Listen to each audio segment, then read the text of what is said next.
Welcome to the Cultaholic Wrestling Podcast.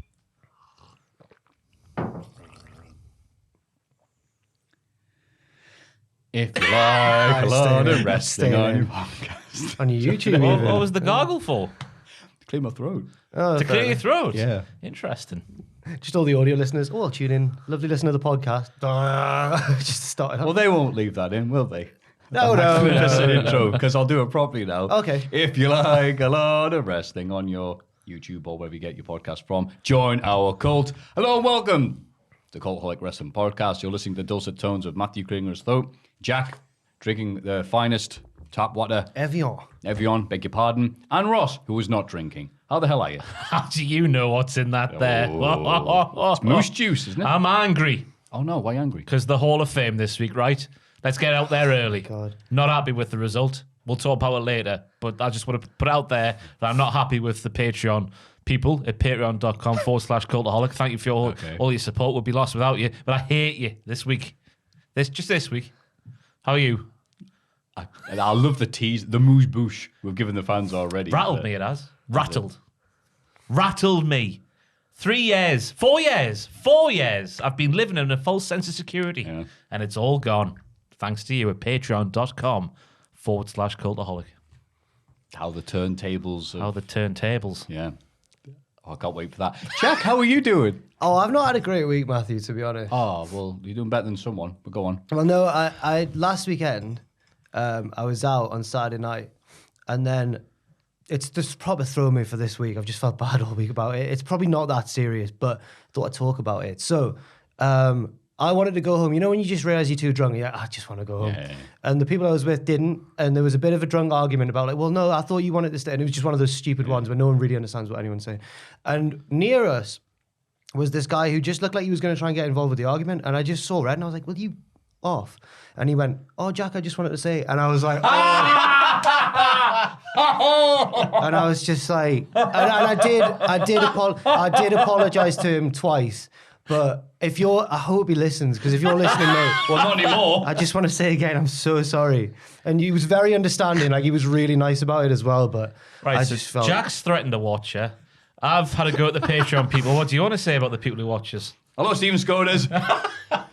and also, it wasn't Stephen, by the way, but also, this reminds me as well. I got a message from a lad who, when we used to do the wrestling shows, there was a guy, whenever we were in like the East Midlands sort of area, he would help out on the ring crew. He's since done a bit of ring announcing himself as well, called Zach Moore, who just got chatting for the first time in ages. And I've not seen him in a few years since we were doing the wrestling, really. And he said that, I don't know if he wants me to go into specifics, but something pretty bad happened to him on Christmas Eve, and he's had to spend the next couple of months like physically recovering and stuff. Ooh. And he said that he wanted to pass on his thanks to like everyone, because the podcast he says have really helped him when he's just been sat around with nothing to do a lot of the time and stuff. So I thought I'd give him a shout out because he's a lovely lad, and I'm hoping he's on his way to recovery. Right? Did he fall down the chimney? No, he didn't fall down the chimney. Christmas Eve, right. Santa Claus. He is not Santa Claus. Yeah, I don't want to give the game away, but Tim Allen played him in the movie. But no, Zach Moore, lovely lad. Yeah, And I thank hope you, as Zach. well. Yeah. Hope you're doing all right, pal. And sorry to the lad I shouted at in Newcastle. I do remember that. I was mortified as well. That sounds awesome, though. But I can visualize it, though. But no, when you're like in that zone and a night out, and you do have to watch out for people. I thought he was trying to interject in the argument, right. and he wasn't. And I just thought, oh my God, it was bad. I apologized to him then and there, and then on my way to the taxi, I felt so awful. But I please hope you're listening or watching, and I'm really sorry. Because I've done that before. I got a long, boring story, but it's been like, what do you want? No, night out or something. Get the red in his black and go, oh, nothing, pal, I just like your shirt. And you're like, oh, thanks. I had a not red mist and not drink related episode yesterday where there was this lovely video put on Twitter by the Evening Chronicle here in Newcastle promoting this cookie shop. What was it called? Oh man. Whatever Richard, the shop's called. In called Team Valley. There's a nice cookie shop, and the Evening Chronicle made this video for Twitter. Right. And at the top of my DMs normally is my girlfriend, because we send tweets to each other. Oh, look at this, that, and the other. I've been chatting to a wrestler about Straight to Hell, so I sent this wrestler with no context the video of the cookie thing. So there's an awkward one. No mention of it though, thankfully. Yet. Well, did you delete it? Oh yeah, straight away. I don't know if they see like deleted message or anything like that, but. Yeah, lots of awkward interactions. I sent the photo, because I got like yourself, Twitter's so annoying because it's always via the most recent thing you did. So I tried to send, I'm in a group where we send like daft, like video game related stuff and like Sonic jokes or whatever because the film's coming out. So I accidentally sent like what was it? It was either like, I think Knuckles the Akinda artwork, like fan artwork someone drew. I sent it to rather me Sega friends, including Tom Campbell in this group chat. I sent it to Aiden English.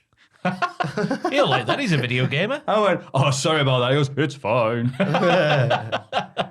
Anyway, so that's all the news. Well, someone else has had a more awkward week than any of us in the wrestling world. Are we going to get on to it narrow it down? Away? Wait, I'm not. Oh, no, I'm not. Narrow it down because, good God, the big AEW contract news this week. It's obviously that second generation wrestler that everyone's talking about. No. Here we go. Nick Wayne. Hey, son He's of signed. Bruce. Is it Bruce's son? No, he's the son of Buddy Wayne, who was a jobber, and his granddad was Moondog Moretti of the famous Moondogs. Okay. So his cousin must have been Bruce. yes, Batman. that's right. Have you seen any of the Batmans? Oh, I love of all the superheroes, the Batman ones. I don't know what it is about, especially the Michael Keaton. The and he said First two. And he said doesn't matter who Nelly said there. The George, what's his name? What's he called? Went out with Stacey Keebler for a while. Clooney. Oh, George Clooney. He was in one. Oh, Yeah, God, yeah. yeah, he was. Val Kilmer. Yeah. Like that one. That's right. Then they got rubbish with the new ones. No, they didn't. They're good as well. But I have. They're all right. But George Clooney's Batman is the way to go. Nah, Clooney's terrible. I love Do Val you Kilmer. want to know what I was going to say there? Go on. Bill Cosby is Batman. Oh, is that what the name you were That's the reaching name I was for? gonna say there. He wasn't just making a pitch. Instead he of- wasn't just like, this would be good. Guess what? Aye. George Clooney, I can see it all rhymes. Yeah. Similar. Look similar. Yeah.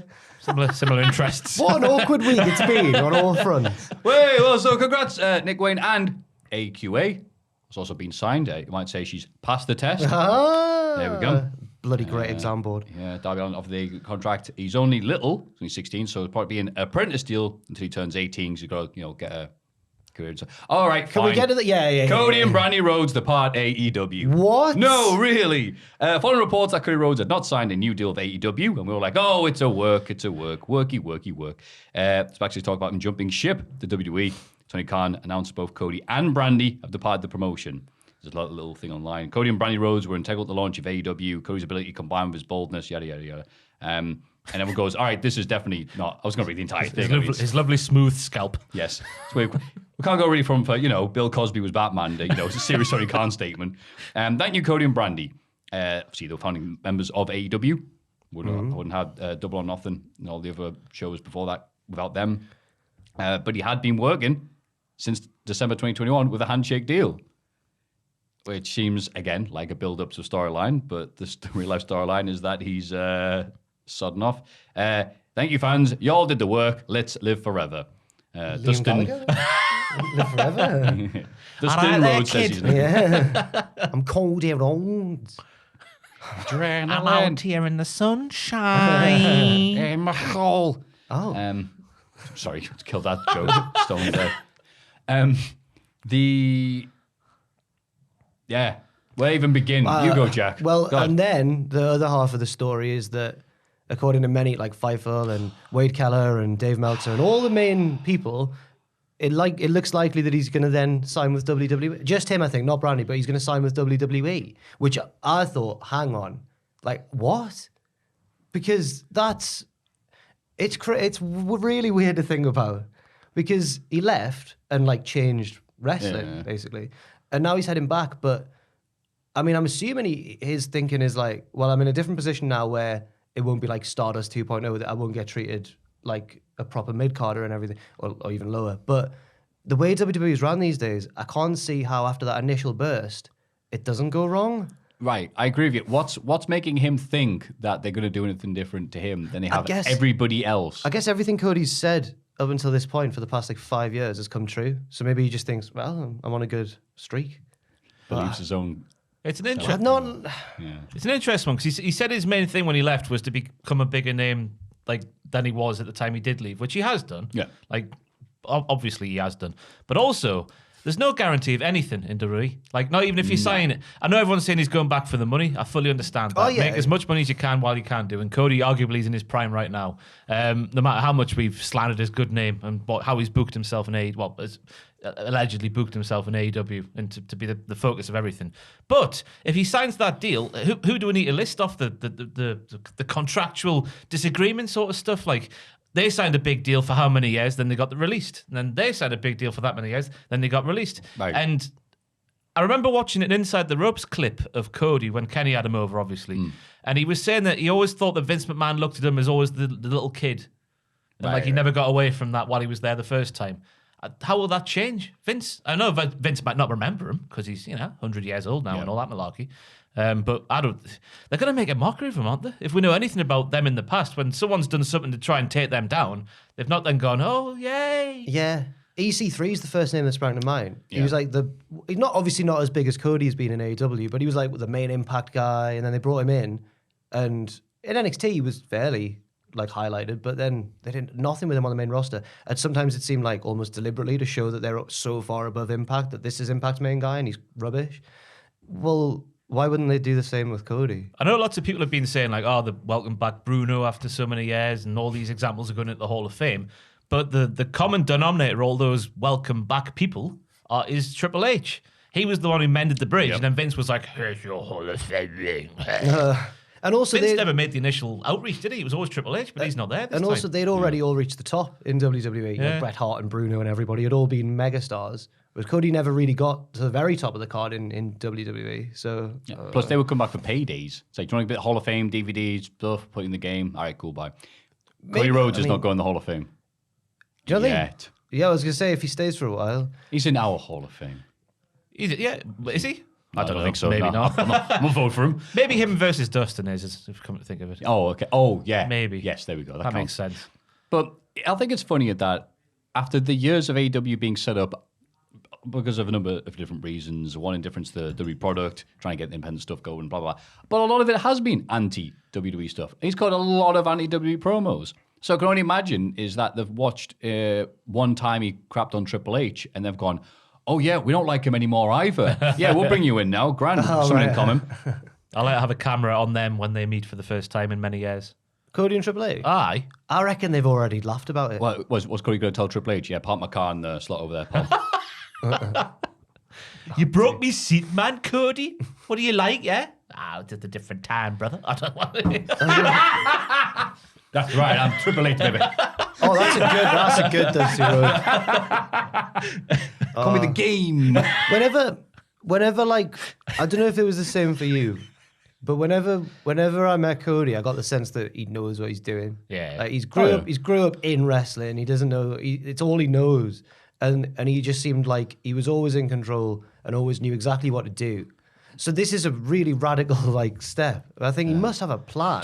He's not naive. Like he must know there's a risk of him being treated weirdly in WWE. Can I put a thing forward, right? Go on. You know how he's the first ever AEW to WWE defection. Oh. Yeah. Do you reckon they'll make him like King of the Castle?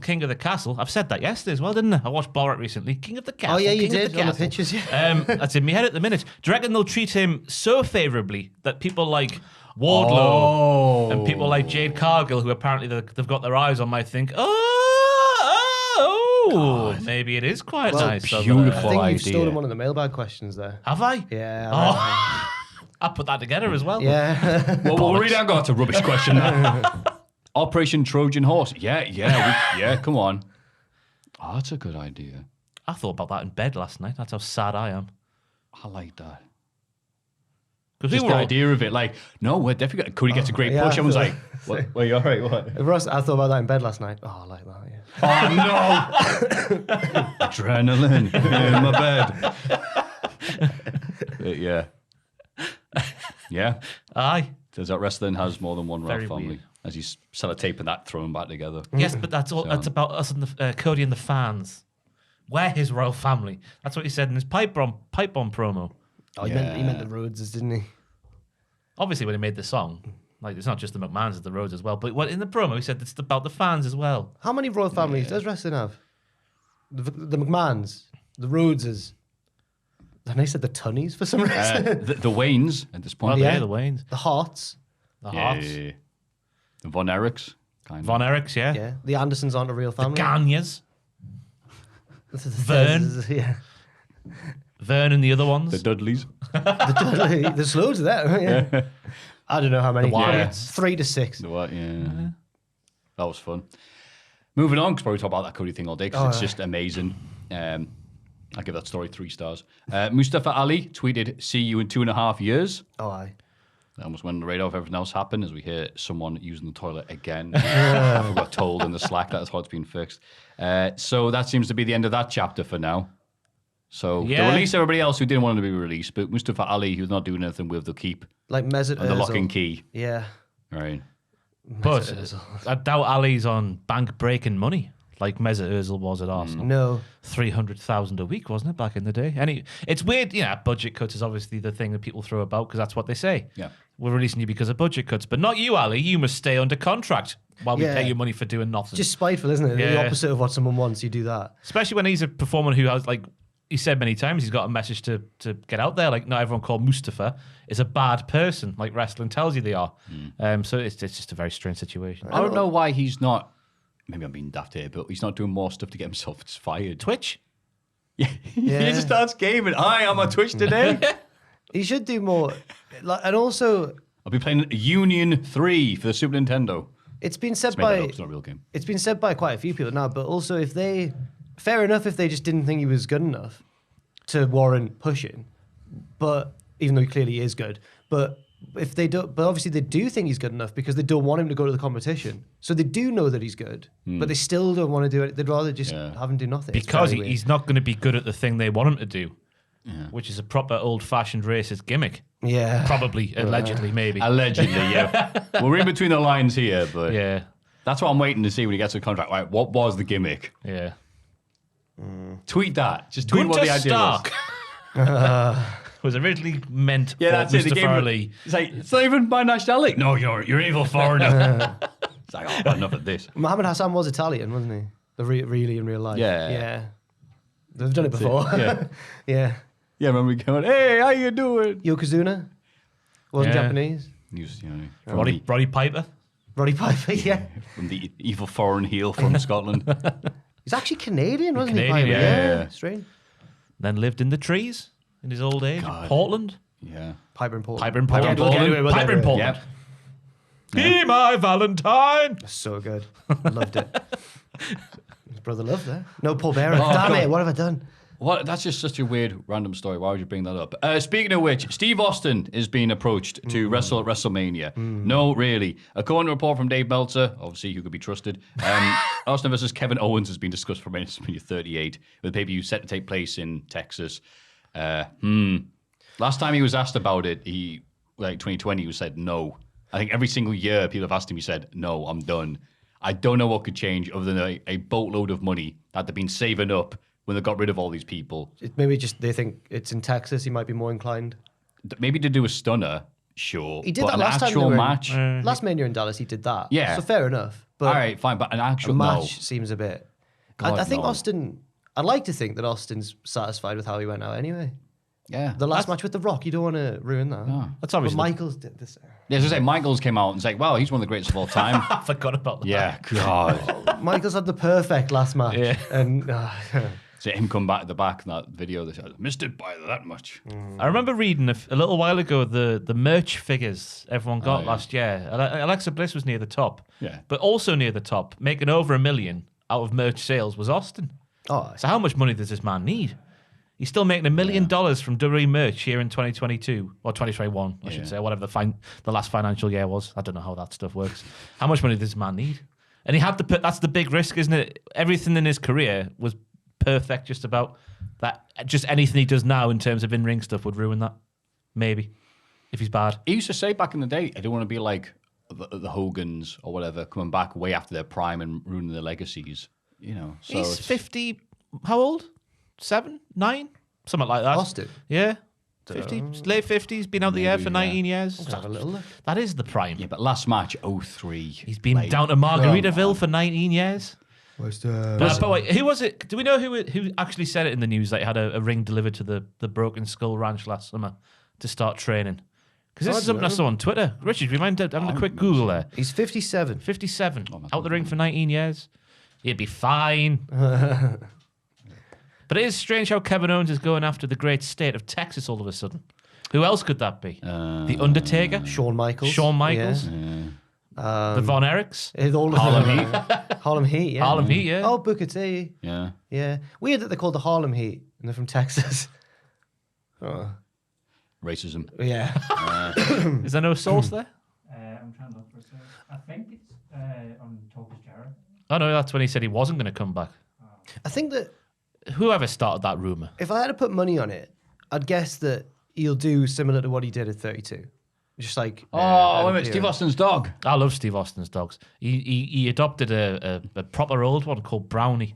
Oh. There's this wholesome video where he comes back from the gym. Maybe he was working out for a wrestling return. We have no idea. there we go. He's at the ranch and his young dog, Callie, and his two old dogs come running towards him, but obviously very different paces. It's a nice little video. Oh. It's got a great beard, though, Brownie. Oh, so's Austin. Oh. There we go, though.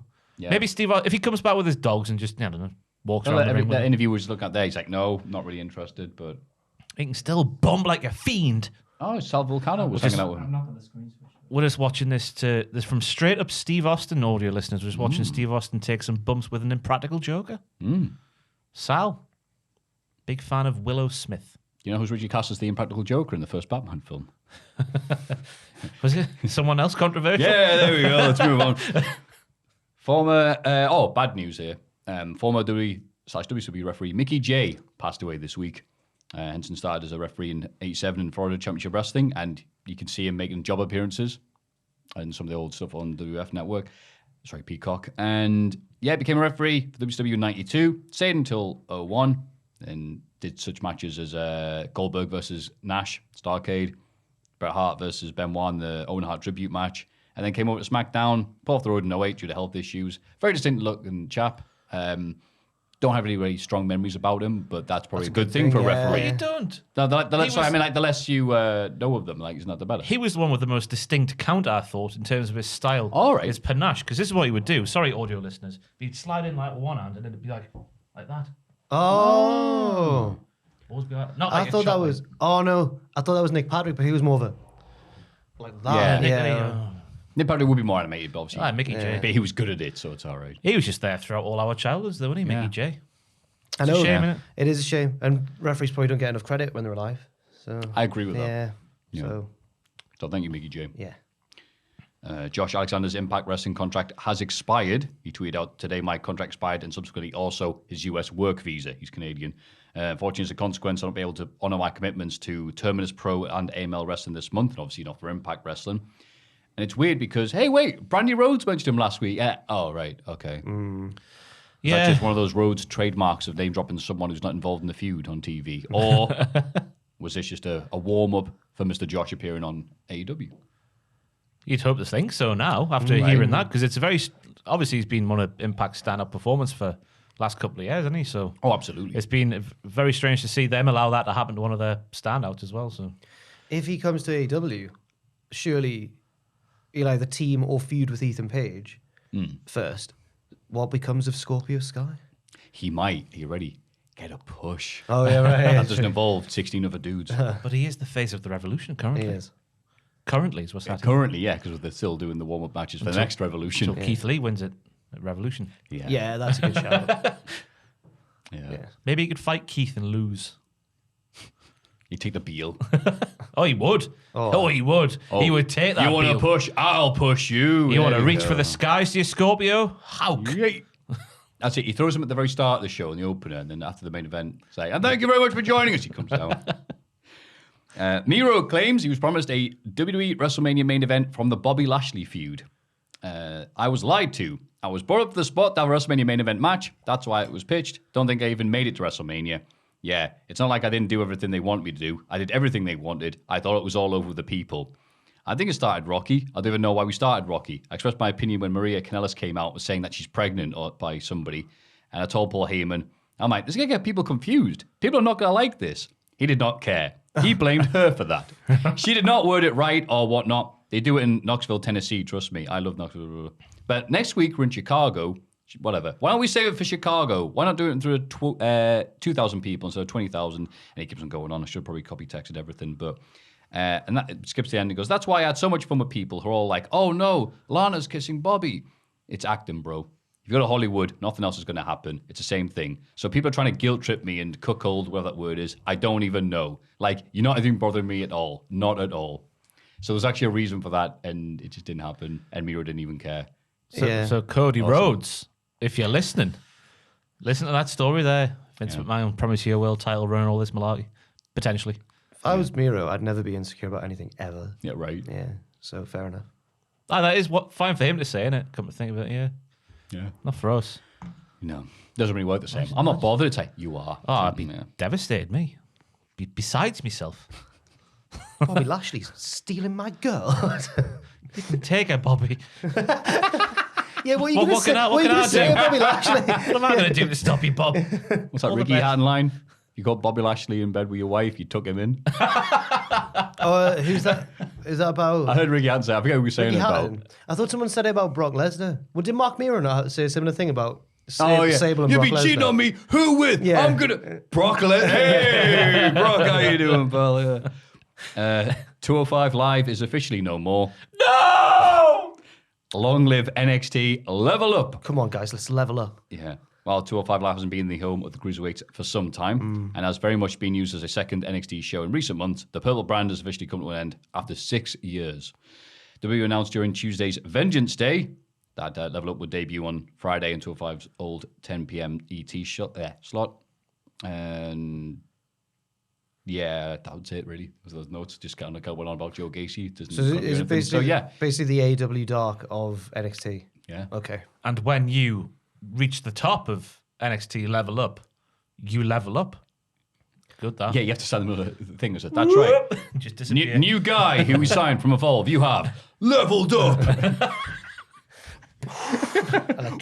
Yeah, whoa. And there he goes. To NXT. What? Joe Gacy is evolving. Hold B to... He's just wearing a different shirt. Dun, dun, dun, dun, dun, dun, dun, dun. I don't know what I'm doing. Well, I know what I'm doing. I'm doing the Evolve graphic from the Pokemon games, but it's not working. I appreciate the effort. Yeah. Okay, right. There we go. All I'm thinking is all the stuff you could just trim this into little clips. My face when it's Thursday, the Hall of Fame day. Jack doing that. And then on the good news of a weird news week. Tiger Driver said that we were the favourite podcast of the year. Oh! A lovely clothing brand. Thank you, Tiger Driver. I thought I would say that just to shout them out, for shouting us out. Very lovely people there. Oh, yeah. Yeah. Check out Tiger Driver. Tiger Driver. Mike Awesome. That's right. Yeah. That's how I became aware of Tiger That's Driver. right. Because of Mike Awesome. And their lovely T-shirts, Yeah. which I rue not purchasing because they got sold out by the time I They came sell along. out. I never buy them when they're on sale, and when they're not available to sell, I want them. Yeah. It's typical, isn't it? Yeah. Such is life. Aye. So if you see any nice shirts there, you better buy it. And I think that is the news. It so is we the can all news. run quickly to the Hall of Fame segment that's about to come now. Everybody get excited for the Cultaholic Hall of Fame. The Hall of Fame. So let's just have a quick look. Oh dear, oh dear. In condescending order from last week, Ross's brand new hybrid jeans, 21%. Ooh, last place. Now, the rationale behind Wait, this. hang on. Should we not do all of them before you... I haven't got much to say. Just the rationale must be just there's pure denim lovers who love this podcast. And the hybrid nature of those jeans has thrown people for a loop, maybe, potentially. Because the fact that's come stone dead last is a shock to my system. 4 years ago, I got my black jeans in twice. Yeah. And now I've come last with the hybrid jeans, which are arguably the evolution of the black jean. I am appalled. I hate you all. Patreon.com/Cultaholic. To say even more, if someone's put here, Ross actually got 50%. Wait, you need to read all of it for this to make yeah. sense. Sorry, Keith Lee's AEW debut, 34%. This is a bit of a shock at this, because I'm streak glad people liked it as much as is me. over. I mean, more importantly, though, the coalition worked, right? We dethroned, Oh. You know. Oh, yeah, okay, right, yeah. Jack's Goldberger 98 streak he had gone. A sloth having a private tour around an aquarium in the direction of the dolphins. 46%. Yes. Bloody animals, eh? Yes. What they're like. Get it. All the sloths just hanging out because the sloths what else they're going to do, and dolphins freaking out going, what is that? But Ross That's has, like that gimmick on NXT 2.0. Ross has provided a further explanation. Yeah, So, sorry. just Ross actually got 55% of the votes this week because Pat Bear, 7 likes in the comment. Henry, Casey, that's all the breaking up. So Henry Casey and Ben Hambrook all mentioned on Patreon that they all voted for Keith's debut because they do not want to forget about Keith. Okay. And so I co-wrote a smash hit with Tom Campbell called Don't You Forget About Keith. Yeah. Therefore, those votes for So- Keith are actually votes for me. You've added So together while the- mine and your own. Yeah. Okay. So while the Dolphins will reside in the Hall of Fame, just because I got more percentage-wise over those two picks. But it was a duet. Yeah. So it's 34%. And then he's taken ownership of my pick. And I assume all Keith Lee related picks in the future. Anything to do with Keith Lee. Anything to do with If people note in the comments that they're voting because they don't want to forget about Keith, I'm taking ownership of that thing. If That's a that's smash hit. It was a good hit, and maybe we'll hear it on AEW sometime. I Who knows? doubt it. Yeah. Certainly tweeted the AEW enough just to see if they'll do it. If the sloths were wearing jeans, would you be wanting commission on that? Oh, no, not at all. No. But if the Sloths were singing Don't You Forget About Keith, then I would be. And the Dolphins going, Dolphins don't. Well, that was a lovely win there. I'm very happy. Thank you. But again, important thing is, now you have to beat me again. Back to normal.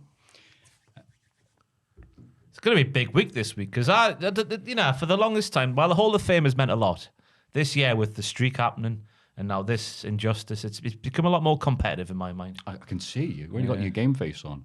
Will you be buying a different pair of jeans every week until you find the right one? Not at all, but I might branch away from the jean and see how they fit for size, both in terms of on my person and in the Hall of Fame.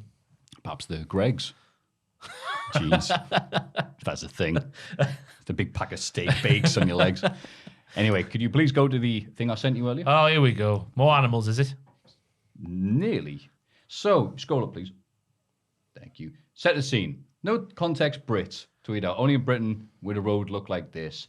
And there you go. People of England know what a road looks like this. Potholes. It looks like, modern art to a certain degree. Potholes. They kind of fixed a bit, but not really. Needs canvassing and all the rest like that. And I thought, that's so great. It makes you so proud. It makes you want to stand up and salute the screen just looking at something as patriotic as that, especially like the likes and retweets it got. I thought, that's tremendous. Just crap British roads. And you scroll down and goes, meanwhile, in Argentina, we celebrate our potholes' birthdays. So if you click one at the first pic. So there we go. Someone's done a lovely little birthday card for the roadworks. They're still ongoing after 1 year. One anno, so one anniversary. And they're right, someone's made a burger or a cake. We weren't quite sure there. But there's a 3 on there. Does that the say third anniversary, that gigantic hole. Does that say Elton John in the background of that picture? Is a watermark? What does it say? I need glasses. Is it? Oh, it's an M at the end. I'm going blind, me. Well, misunderstand is actually true to Elton John. Anyway, so I thought it was a tremendous thing to do. And if you could scroll down and be like, no, it's not just Argentina. Other people have been doing, there we go. The people living in a Nottinghamshire village holding a mocking birthday for a pothole, complete with cake. Oh, which caterpillar I was is going to that? say, hang on, which copyright infringing caterpillar cake is that? Is it Let's Clyde? scroll Is on it before we Cuthbert? get DMCA'd by Marks and Spencer's. Mexico. Wow, a table, drinks and a cake. And balloons. Oh my God. And get together. A selfie with a pothole. That is a whopper, that, though. Look at the size of that pothole. Tell you what, you don't need. I was about to say you don't need social media and that to have real fun in life. But then this has been broadcast to us via social media. Yeah, of course. And then, hey, there we go, the Brazil anniversary of the crater. There's people blowing out candles. Oh. I think that's as far as it got. But just the idea of, we did need to do it more. Not to got the caterpillar cake out, but the idea of celebrating an anniversary of a pothole road work that wasn't finished is amazing to me. We should go down Scotswood Road. Have you seen that? The long string of potholes all in a row. But I don't know when they first started. Or should we just make it up and go, yeah, it's been a while. It's been a couple of years at least, like, and they just keep has filling them in really bumpily. That's not the right word, is it? I'm not awake yet. Well, we should go and celebrate their birthday. Yeah. Just say they're 3 years old or something. Just contact the Chronicle and go, look, it's been a year, even if it hasn't been. Should we try and get in the Chronicle by celebrating a Pothole's birthday? No one in Newcastle has ever celebrated a Pothole's birthday. Because we'll all get together, invite all the neighbours round. It's like, look, I'll give you a giant Foster's can if you come around here and I'll just... Should we go and sit on the 20 people. So just Scotswood Road is the main road in and out of Newcastle to the A1 motor, well, not but due carriageway at that point, isn't it? So it's a busy, busy road. We should go and try and get in the Chronicle. Yeah, and that's the next step for Cultaholic. Yeah, not poo housery. We'll live stream it on Twitch. What cake will we have to do? Because a caterpillar cake that's already been done. You got to go for the OG, aren't you? Go on, Colin. Oh, okay. Colin the caterpillar is the OG caterpillar, isn't he? Yeah. Right. Not Clyde, not Cuthbert, not your Sainsbury's one. I don't know which one's. I love that you know all the names and stuff. Wow. They all begin with C, don't they? Yeah. That's a good guess as any. Probably one called Connor. I don't know. Yeah. Right. Well, that's a really strong pick, and mine's not gonna. I'm already reeling from this. Oh. Mine's not a good pick this week. I have faith in you. Come on, lad. So my pick, originally I was like, I've got a banger of a pick. And then I've got a feeling that a few years ago I might have nominated it already. So I'm not going to do it. But it was the episode of The Fresh Prince where Uncle Phil's really good at pool. We've definitely brought this but up. I saw it before. again the other day and I was like, It what an is a episode. classic. Oh my God, Jeffrey break out Lucille. And it's when he's dancing around the table and just high fives Will, isn't it? It's Lucille? Yeah. They're all like, yeah. But I realised that I think I've definitely already nominated that. So one of my favourite films is Ocean's 11, the one with Brad Pitt and Bill Crosby, George Clooney. and, is that the current joke? I think it's a great. It's just really fun. Just a really fun film. Look at him. I started doing it, but I bottled it. Oh right.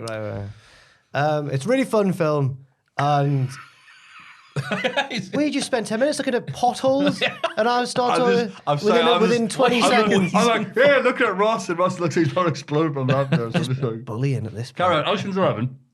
Oh, come on now. I'm in the zone now, I'm sorry. I learned a little fact about Ocean's 11, and I thought it was cool. Go on, what is it? So Brad Pitt's character, Rusty, in almost every scene is eating or drinking something. And apparently there's a reason. That's not just a coincidence. Like, it's to give him the illusion of being so busy that he's always got to eat on the go while he's doing stuff. Right. And I thought that was a wonderful little filmmaking fact. And I think he does it in Fight Club quite a bit as well. So Because he's always on the go because he's not really there. I thought you were going to segue that and saying he's always eating or drinking, so he must be listening to me tell a story. Oh, yeah, well, that as well, yeah. But that was just good for you. You just didn't. a little fact. I didn't have too many standout candidates this week, but I just thought it was a little fun thing, and it reminded me how much I love Ocean's 11. Great film. I tried to watch the original ones. It's just men talking in a room, in various rooms. Yeah, it's crap that as a format. No, but it's like, oh, we're going to rob this casino, Johnny. Oh, yeah, that sounds great. Stan. They're loving it out there. Hey, and then they go to another room and do the same. So then I mentioned Ocean's 11 the other day. I sat next to Fraser, and he was like, oh, which one? And I went, the 2001 Ocean's 11. He went, I prefer the original, really. I was like, do you balls? No one prefers the original. Fraser's trying to seem cool there, I think. Yeah. Have you seen the original? No. Oh, I don't. Have Was you the original? Have you seen either of them? Have you not seen the remake? Oh, the remake's class. But anyway. I had the original one, the remake when I saw it all those years ago. But Oh, that's great. and then I read like in the sequel, doesn't someone impersonate themselves? Yeah, Julia Roberts plays Julia Roberts. Plays. She put to get into the casino. She disguises herself as Julia Roberts. Yeah, the second one's a bit weak, and then the third one's got Al Pacino, and it's a bit more of a return to form. Yeah, that sounds like something AEW would do. Yeah. And everyone online's going, "That's great." I'm like, "I hate you all." So Julia Roberts is playing George Clooney's wife, and in the second one, Ocean's 12, they're trying to bring her to a museum or something, but there's like a film premiere going on at the same time, and Julia Roberts is there, and then the rest of the gang are like, "Do you not think Tess looks like Julia Roberts?" Oh my god! And then Bruce Willis turns up, and he's like, "Hey, Julia," and she's not her, so she's got to. I'm tapping. Yeah, 12's So a bit Ocean's weak. 11, the good one. Yeah, That's your pick. Can we call it Jack's little Ocean's 11 Brad Pitt fact? Can you write that down for us, please? Jack's little Ocean's 11 Brad Pitt fact. I'm trying to think of any other fun film facts, but My ex thought that Ocean's 11 was like a pirate film. Because it's called Ocean's Ocean. She thought there was like sea monsters and stuff. How far in the film did she realise it wasn't that? Oh, I told her immediately. Oh, I should have let it go. I know, yeah. No, at the very end, a kraken appears. There's a film I want to see. Go on. Get Carter. Because it was The original? shot here. Yeah, have not seen it? Michael Caine. Yeah. So I just saw a picture on Twitter this week of Michael Caine on Pink Lane. Yeah. And it still looks like Pink Lane in Newcastle in the Pink city Lane's centre. not Because all that uproar, well, maybe not that much uproar, but when they got rid of the car park in Gateshead, and people were like, it's not being used, it's crap. And it's like, yeah, but in Get Carter, Michael Caine throws a guy off it. I was like, yeah, we know, but we're getting rid of it. I don't want to say it just because of the story. I just want to go, I know that place there. I've walked down there. Like, no, not to be like that film dude. Like, what do you mean you haven't seen it? But no, it's a really, really good film. Even if you don't care about this area, it's wonderful because it's Michael Caine coming up for revenge, Michael basically. 'Cause I've never seen it My either. brother died up here. He was only 15 years old. I can't remember if he was that. Master Y. Yeah. From AEW. My brother used to steal diamonds the size of tangerines. Adrenaline in my soul. Seen the Italian Job, the original? Yeah. I mean, it's on every fantastic. 3 weeks, isn't it? Like season 2. German would beat the bloody Italians, like, hey. I watched it. That seems to be why people like it, because it's so patriotic. Yeah, the flag. You ever seen that program where Brian Johnson from AC/DC tries to buy an original mini from that film? No? No. What a riveting watch it is. Oh, was that like a TV show? It's a TV show, yeah. Part of a series where Brian Johnson goes and looks at cars. Yeah. I bloody love cars, mate. That's what he says basically all the way through. Aye. I just did that old man thing. Yeah, you did. Aye. I'd say break up some silence. And that's the end of that chapter. Aye. Do you think there's names that are really northeastern names? Just when old men are talking to each other in pubs. You always hear, in Sunderland it's always Peter. Oh, you all right there, Peter? Graham. The first name's always War. John. Oh, read John. I was going, Graham's what? up there. Graham's my dad's name. I know. He's only his 50s. I know his mid-60s. Me godfather. Graham. Not seen him for decades. My though. godfather's called Paul. Paul can be a variety of ages. I mean, anyone could Sorry, be right. there's still a pick to go, isn't there? Sorry, Ross. All right, aye. I'm going aye. It's Brian Johnston buying cars. Nah, I'm going for it this week. Princess Diana. I want to win this week. I dare you. No, you're not. Dare you. You actually go for it. I dare you not to vote Princess Diana into the Cultaholic Wrestling Hall of Fame. I dare you, patreon.com/cultaholic. And this comes after, obviously, the Camilla thing, where she's going to be the queen. You know, she's not going to be my queen, that's for sure. That should have been Diana. The People's Princess. The People's Princess. Fantastic lady. Obviously, after her horrible... If you smell... I was going to say loved by the millions and millions. Oh, God. Camilla's Stone Cold and they have no, they don't have a video package. Never. You can't compare Camilla to Stone Cold. No, yeah. Who would she be? Who would Camilla be? Wait, Camilla shakes hands with the Queen at the end of WrestleMania. No. Only after the Queen stood up the first time in 10 years. But I like this. Let's take Charles out of the equation. It doesn't matter. This isn't about Andrew. All right. Oh, my God. Oh, that as well. no. Where's that money come from, I mean, where else do you go with Princess Diana? The sassiness of Princess Diana when she wore that dress to get back at Charles. Oh, you can't have this now, can you, Charles? Got to like that sort of cavoka from Princess Diana. Yeah. That's a sentence I didn't think I'd say. But I'm going for Princess Diana because it's time. It's timely. It's timely, so it is. Yeah. And obviously after her horrible, horrible death, and we got a Candle in the Wind from Elton John, which was a banger. That was originally about Marilyn Monroe. I know it was. And he took it off Marilyn. Yeah. And he made it better. Yoink. And if he sung it today, we wouldn't understand a word. God.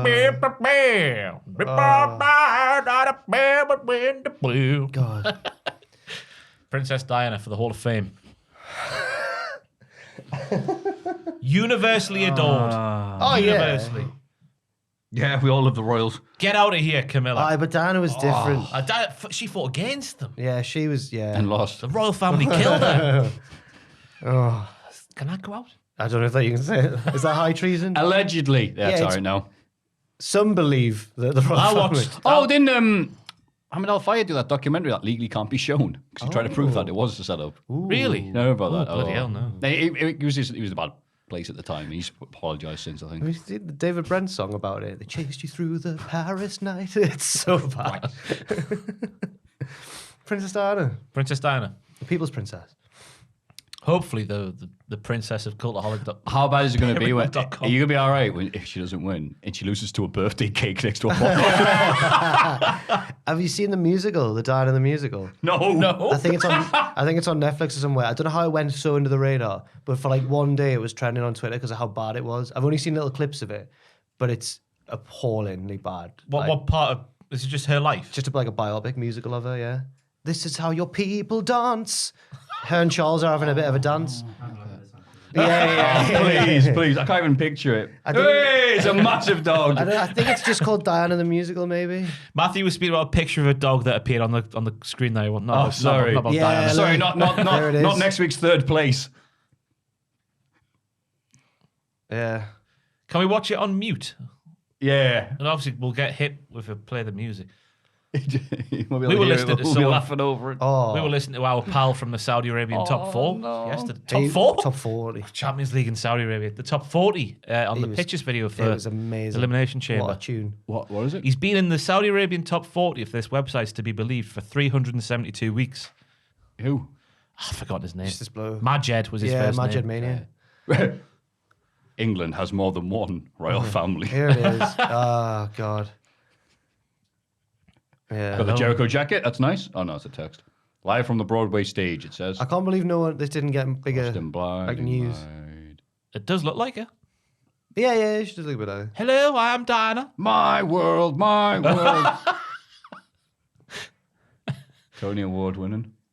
Okay, so It's odd. It's odd. Is that the Queen? That was, I guess, supposed to be the Queen. Yeah. Was that Camilla or There's Charles? Boo. The bastard. Boo. When he becomes king, the public opinion of Also, the royal for Harry family is Potter, gonna- wasn't it? It was that. Public opinion's going to tank even further of the royal family because the Queen's the only one anyone likes anymore. Yeah, And Harry. She's Oh, maybe he's not. not really- And she's allegedly yeah, not yeah. around Hey, anymore. he looks like Prince Charles, didn't he? Did you see that? Yeah, he did. He did. Bloody the casting hell. was good, but the musical was not. Bloody hell. Yeah. What a Hall of Fame. I'm last this week. Wow. What a Hall of Fame selection this week. So we have. How to put it? Richard might have to read this one out. Pothole. Oh, no.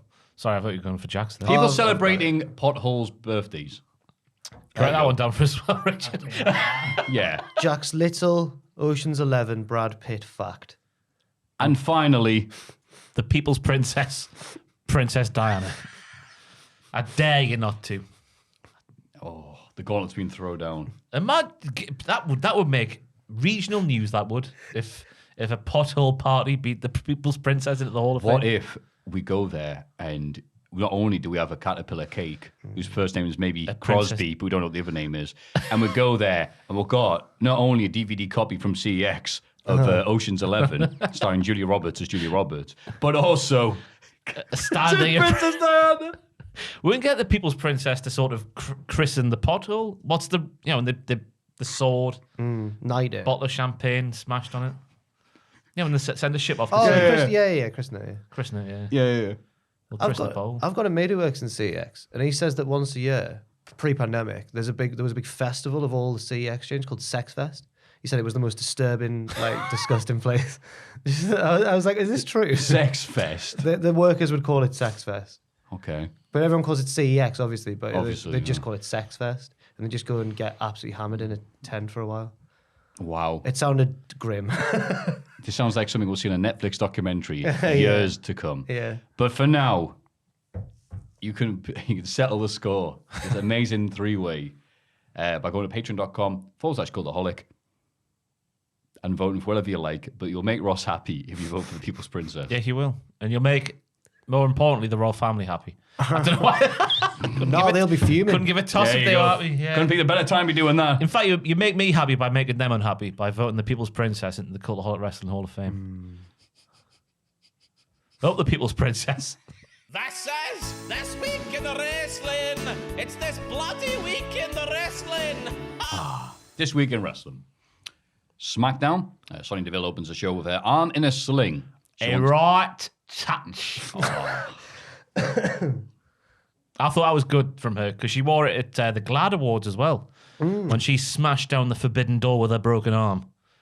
Just take a picture with Anthony Bones. Oh, yes, she did.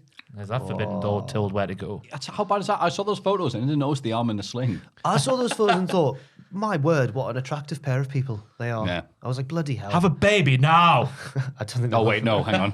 Anyway, she wants to fine Ronda Rousey $100,000 and have her suspended indefinitely. Big issue with that, though. Big issue with that. Go on. Lesnar delivers one F5 to Adam Pearce. It's $1 million, isn't it? Yeah, it's true. Why is Sonya 1/10 of the worth of Adam Pearce? Because that's just not true. If anything, Pearce is 1/10 of the worth of Sonya. Suspect. That's actually a good point.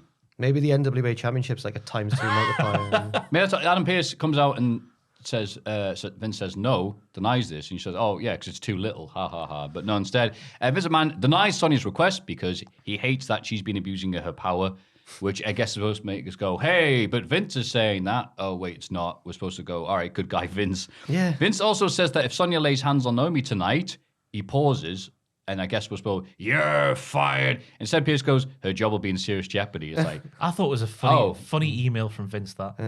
I thought the joke was there to be seen about him abusing his power. Because that too was good. You can't be serious. You can't be serious. It reminded me of when the Shield kept interfering in CM Punk's matches and everyone was like, they're working for CM Punk. And then the tension was building and building, and then just one random episode, Vince solved it all and was like a master detective and was like, stop it. And they did.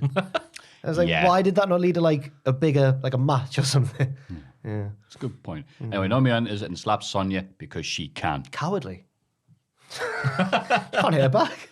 It's because like, yeah, well, you can't hit me, but I can hit you. And I'm glad you only got one point. I'm happy she got a slap in. Yeah. Aye. Should have done it more. She has been done wrong. She has multiple for times. ages now, yeah. We still don't know why. No. Because that's still not You know why. a good enough reason, Sonya, that Naomi has the energy of a leading lady when she's just an extra. Yeah. You're a Camilla who thinks she should die. Up the people's princess. Angel and the Imagine the people who haven't watched the Hall of Fame. Yeah, no, that's what I do. These things. I go, why? I don't know why people would skip the Hall of Fame. It's always the most entertaining segment, isn't it? In my opinion. Apart from the NXT review bit, no. No, the NXT bit's good. Oh, God. We have that to come. Instead, say Angel and Humberto surprisingly beat Kofi and Big E. I thought it was a surprise. Well, I thought because this match was happening after they decisively won last week, it's the SmackDown. So, hey, guess what, lads? Doing it again. Have you heard the rumours that New Day aren't to be called the New Day on TV anymore? It's just Kofi and Big E. Kofi and Big What's that E. about? Why? Yeah. They are the New Day? Yeah. Well, they still did the intro. Oh, so. yeah, fair enough. Did they walk out to hello? It's a new no. Oh, yeah, maybe they did. Yeah. Yeah, it's a new day. Oh, yeah. That's what I'm talking. I don't know what people are talking about there, but we'll see. But I was more shaken by Los Lotharios' new name. Oh, what is it Which again? is, they are now called the Lethal Lovers, Los Lotharios. Lethal Lovers. Quadruple L. yeah, 4 L's, all in a row, like little ducks. like Nakamura's defenses on. I nearly That's said, and it would have been ruined that. awful. Thank you for talking The about it. Lethal Lovers. And I didn't make this joke. Well, I'm about it, Like Diana and Dodie Fire. I just can't call it that. Like Dan and who? Dodie Fire? Why were they? Oh, why right, were they yeah. lethal? Well, it died. Because they. Oh, Well, Yeah. I thought you were going to say they were killing someone. no, it didn't work fully. Yeah. Up the people's Up the People's Princess. Backstage, the Usos ambushed the Viking Raiders and beat them down before stealing their helmet. Yes. Yes, they did. They did. And I am not interested at all in this matchup. After we saw, was it last week's SmackDown where Eric from the Viking Raiders lost to Jimmy or Jay? I think it was Jim. Was it Jim? I'm not Clean. One in a super singles kick. match. One super kick, one splash. Keep moving. But Yeah, it's about 2 minutes long. Eric didn't. He just laid down for the 3 count. Yeah. There's not a lot of tension in this feud. Unless the Vikings win. But I don't think they will. Oh, Now, I'm going to see this match played out 5 times on TV first before it kicks in. I think. can't wait to see the Usos wear the hats, though. That'll be Yeah. funny, guys, won't it? Hey, that'll be funny, guys. That's not theirs. I hope they've got a big horn. Woo! Funny noise. They'll try and talk. Hey, give that. Oh no, you're just predicting what's going to happen. Yeah, actually, it's not funny if it's true. Yeah. Anyway, Roman Reigns and Paul Heyman have a sit-down interview. Reigns says that Goldberg's historic streak was pretty good, but if Roman had been in WCW, everyone would be winning because it'd still be in business. Oh, It's a good line. Did you know they won the war? The Monday Night Wars? Who won the bloody war? I thought it was a good line though. I don't think it's true. I think they'd have made him a rubbish gimmick if he was in WCW. I thought it would be. He should have. I thought the line was going to be, if I'd been there, I'd have beaten him. You wouldn't have had a streak. I went a It was different direction. No, It was no, a I would little have kept the twist. company afloat. Am I? Oh, I thought it was pretty good. Right. Oh yeah, because WCW died. You talk about how crap they were for years, and now all they do is bring back people who want to wrestle. Roman says he's not just going to beat Goldberg at Elimination Chamber; he's going to Goldberg at Goldberg. Yeah. What does that mean exactly, Ross? He's going to beat him in 16 seconds, whatever the hell it was, like Survivor Series 2K16. Oh, yeah. But I liked him saying that the last couple of years has changed. Maybe a couple of years ago, before he became the tribal chief, Goldberg might have had a chance, but not now. I believe Roman. Goldberg is buggered. Not in a good way. No. Natalia and Alia have their pinfall or submissions only dungeon style I hated this segment. match. Oh, After I quite liked it. The way it really? played out. I'll do a little summary. So Natalia's lost to Alia in record time. Yes. Oh, yeah. And then lost again via DQ. Via 2K22 And count animation yeah, at ringside when you were too far away from the barricade. Yeah. And so this is it. I want a pinfall submissions only match. It's like, all right. Natalia annihilates Alia with the sharpshooter, even if she makes the ropes, because obviously the rope breaks don't count. She absolutely smashes her daft, and then she tries to beat it down afterwards. Xia Li, the protector, makes the save. The most electrifying lady in all the sports entertainment. Yes. Apart from Lady Diana. Apart from, oh, yeah. Wait, she wins the Hall of Fame. Yeah. If not, she's not. No. She's obviously not the people's. She can't be, can she? Because she'll have lost to a pothole. She goes, I'm the corporate champion. She lost to a pothole. A pothole was another. Pothole was another Wait a minute. nomination. Hang on. Oh my god! no. That's not my fault if you're skipping the Hall of Fame segment. Joe, we're both going from chapter 1 to chapter 3.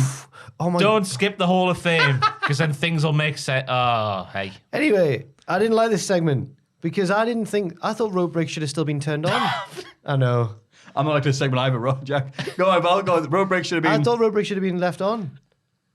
No, because it's dungeon No, rules. dungeon style. There's no ropes in the dungeon. Only. That's what. Yeah, That's that Shamrock and Owen Hart at that match. There's no ropes. what I liked It's about just a dodgy ceiling. because I Aaliyah don't know. looked good in that because she got to the ropes. But the fact there was no rope breaks in this match for Natalia made Natalia look like a proper poo house heel. Okay. So everyone came out looking all right. But it's very 50-50 booking as well. I think neither That's of them. SmackDown. Yeah, well, yeah. Yeah. I don't know. Yeah. Build up Alia. Wow, he's got some sneaky victories over Natalia, and then Natalia just beats her up. But I hope that All right. this makes Alia a bit more serious because I don't like the gimmick where it's like, I'm so happy to be here. I'm living the dream. Bollocks to that, man. You've worked hard. Yeah, all day, all night. Yeah. Yeah. That's what I'm saying. Aaliyah needs to become the new revival all by herself. We see footage of Johnny Knoxville trashing some Sami Zayn merch. Sami heads to the ring for In Zayn and says he doesn't care about Johnny Knoxville anymore. He wants to get the IC title back from Stop it. IC title back from Nakamura. Nakamura and Boogs arrive, and Sami insults them until finally Boogs tells him to shut up. He reaches for the mic and is electrocuted. Nakamura checks on him, and Sami hits the Hoover kick. So Boogs is dead. Yeah. Yeah, Sammy's killed Boogs. Yeah. Wrist was like dislocated, wasn't it? Yeah. I couldn't work out what had happened to me upon first viewing. So it's good to hear he got electrocuted and nothing more severe. Yeah. More severe? My voice went weird there. Yeah. Getting choked up at the sight of Rick Boogs getting electrocuted. So a is- hell of a sight after a hell of a kick. So So is Sammy's got to beat Nakamura, surely. Nakamura does nothing as the champion. Yeah. It's not Nakamura's fault, but they don't do anything with Nakamura. yeah. No, I like Zayn going, all right, I've had enough of Knoxville. I'm getting beaten up by Knoxville the will be Jackass back. crew. He'll be back Yeah. because he's trashing the merch earlier today. He was walking around with the US title around his waist, though. Actually, I thought it was interesting. Knoxville was. Oh, You notice that in the segment? No. He had the US title on. Oh, yeah. it's the wrong He's not the time. champ, is he? It's the wrong one, isn't it? Yeah. Silly goose. They let it on air. No. Yeah. Oh, it was on air. I saw it, unless I dreamt Yeah, but it. he's not the real champ. Yeah. He can wear whatever title belt he wants. He's bought it from TheRooshop.com. Oh, yeah, I guess he's bought the wrong one, though, hasn't he? He also stars and stripes someone. Butterbean. Madcap Moss says he can't be in Happy Corbin's corner tonight because he has a black eye. Corbin beats Cesaro anyway. Just with ease. Sad. Just straightforward win over Cesaro. Yeah. And we go backstage to the physio's room where Moss is having a... Oh, no, I forgot about this bit. Oh, yes. Having a vision test.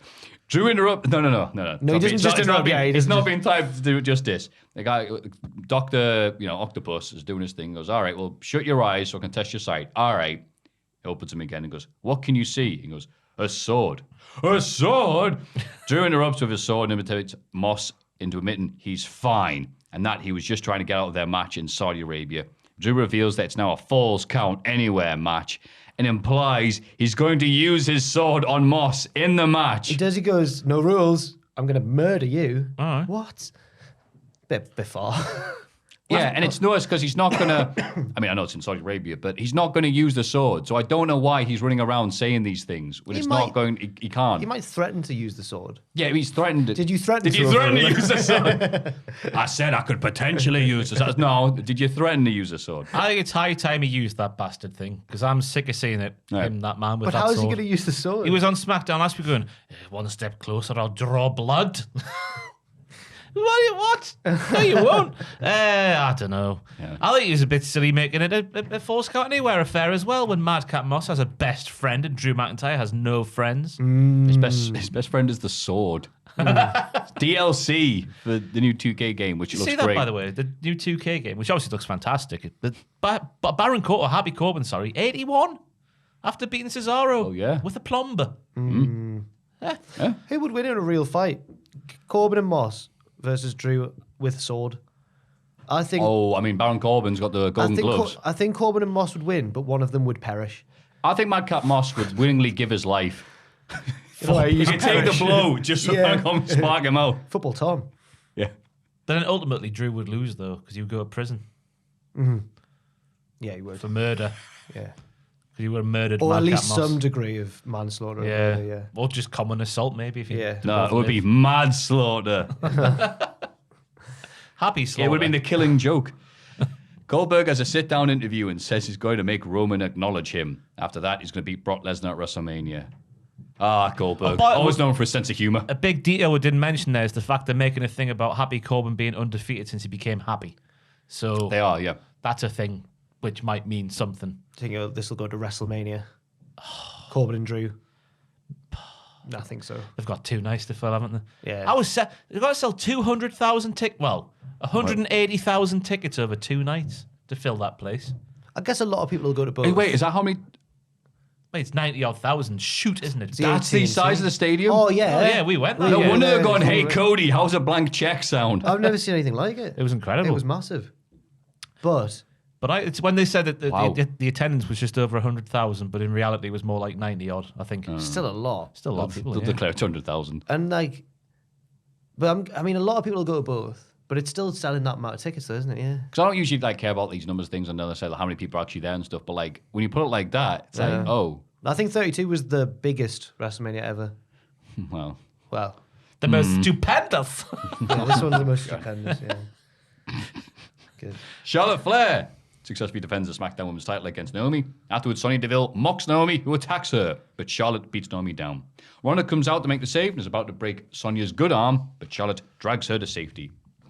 It was good action, but it's like, all right, it's good to the end. Something's going to happen. I thought this was the best thing on the show by country mile. I mean, Yeah, it probably was the best thing on the show. That was a good little match. It was a shame to put Naomi in that position as well, because she's never going to win, is she? And it's always just sat there in the back of your mind.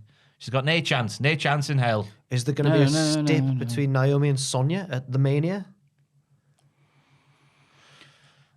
I mean, I'm guessing they'll also be on You the have to not be GM. There's meant to be a stipulation for Ronda, isn't there? Someone in the dirty sheets was saying this week she's got one hand tied behind her back in Saudi she Arabia. said Oh, she that could was sold win. 90,000. Oh, right. It's on Saturday. She said she could win with one hand behind her back, didn't she? Yeah. Oh, God, I hate that now when wrestlers say that. But she's actually going to. Yeah. At one time, they're like, oh, Austin, you can beat it. It's like, all right. Yeah. AEW Rampage, the Young Bucks beat Roppongi Vice, and that matchup was going to happen, but then didn't. Then it's back happening again. Everyone gets into a brawl afterwards, but Jay White runs out to have the final say hitting the Blade Runner on Rocky Romero. Ooh. I'm getting sick of the Young Bucks. Why is that, Jack? This was a silly match. They had these two exact same teams had a match on one of the Wrestle Kingdoms that me and Sam covered a few years ago, and it was excellent. And there was loads of flips and stuff, but it told a story.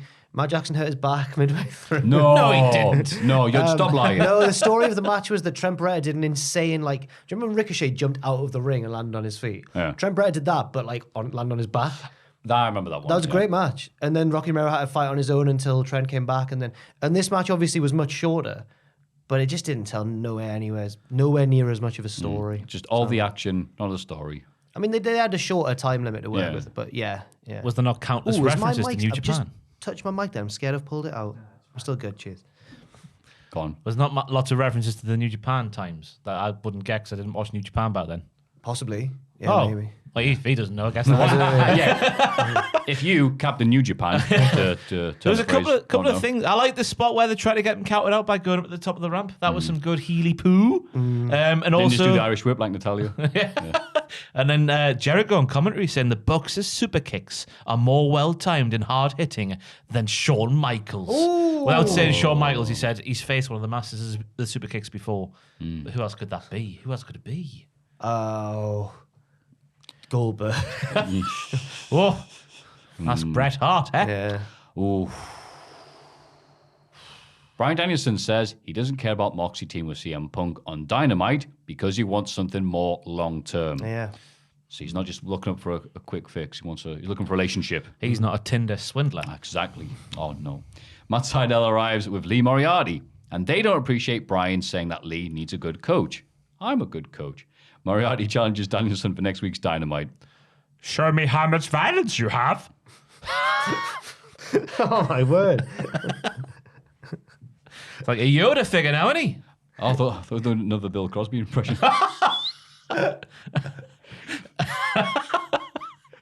Yeah. So just building up to this lovely feud, which I think right now is my favorite thing. Oh, in AEW. Yeah. Britt Baker beats Robin Renegade.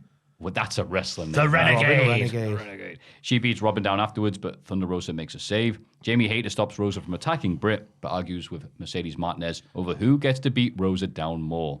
Britt tries to calm the tensions between the pair. Too many people in this storyline. Yep. I'm not. And they'll get 20 seconds each. It might be my least favorite Britt Baker storyline, which isn't saying much because they've been really good. But I'm like, I'm not really invested in this one. I think it's a nice little story. Okay. Just not one of the best. Nice little story because it's one of those slow burners they do. The slow burn of Hayter becoming the Batista to Britt Baker's Triple H, and then eventually beating her down. But they've done like a fast forward Batista with Mercedes Martinez. Yeah, Strange. it is strange. Because they looked and gone, wait, who else is she going to wrestle now? Yeah, who else can she wrestle? Yeah. AQA. They're running out of people before this AQA. feud. I mean, I'm not saying feuds need to be less short and dramatic, but they do need to hurry up. Who or- will Britt eventually lose the belt to? It can only be Hayter or Thunder Rosa. Yeah. Oh, Thunder Rosa. I forgot about Thunder Rosa. One of those two. I was shocked how long this match went, considering at the time Robin Renegade was a nobody, and Dr. Britt Baker is a DMD. That's right, I've heard that. And also, Robin wrestled with a choke hazard around her neck for the entire match, which I didn't think was very wise. Big old chain. Yeah. Can't be conducive to good wrestling, that. See, so smart. PE teacher would be livid about Aye. Yeah. It's the that's just what wearing those little stud earrings, isn't it? Yeah. Put See, plasters on the chain. Matt Sydal comes out and goes, no, you need a good wrestling coach. Anyway, Hook, who does not need a coach, continues to dominate, this time beating Blake Lee. that. Yeah. He does, yeah. You've missed a match there, haven't you? Have I? Statlander? Oh. Oh, she... Oh, no! It was like a little, as a- little confrontation. I've written this down as my move of the week. Oh, baby.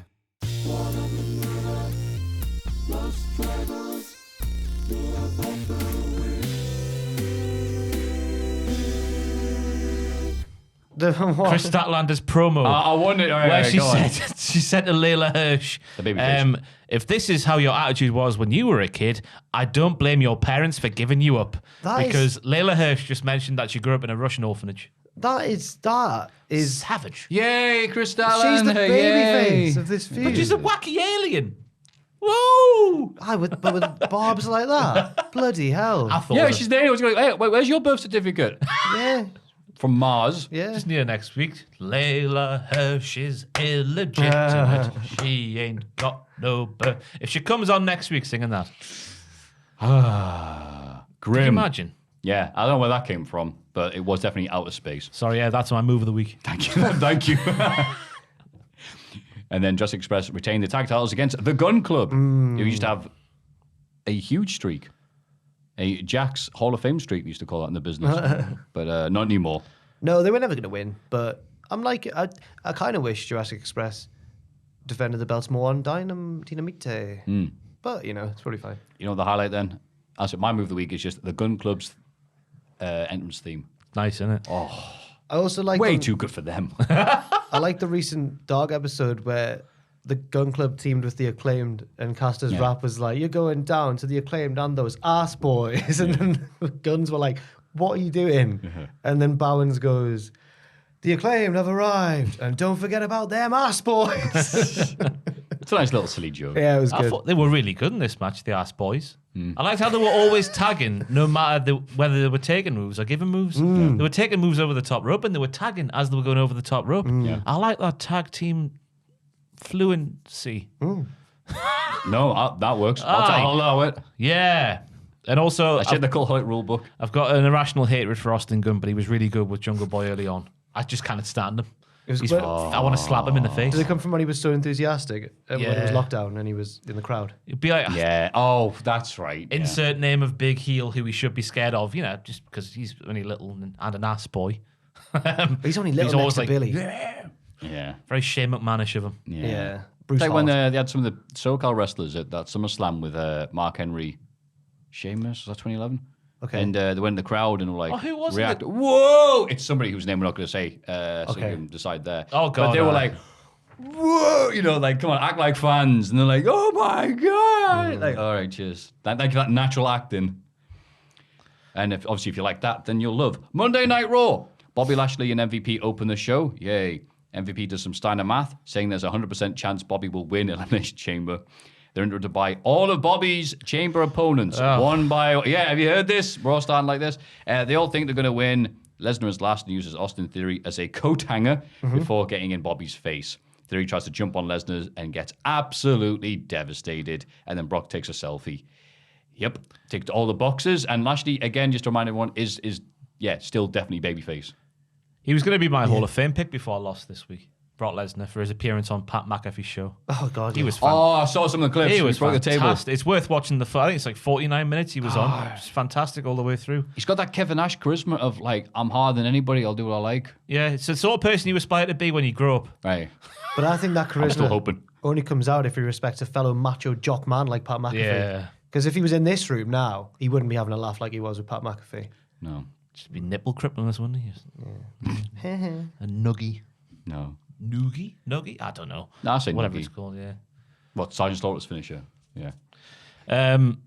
Couple of highlights from this one. Bobby said he's won a chamber before, which means the 06 one is still alive and well. That's Yeah. good to hear. And Austin Theory taking a selfie while he was a hat stand. I thought I was a right touch.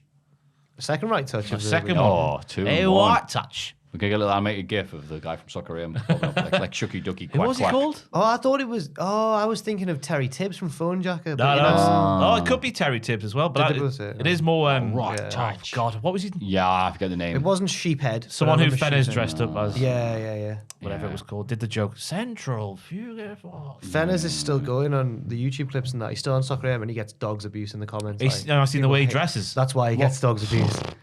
Why is he? How's he dressed? So like Fenner's needs his hard drive checked and stuff Yeah. like that. Oh, He God. He does dress weird. He does, yeah. It's either a mix of Stone Island stuff, which is not a good place to start anyway. No.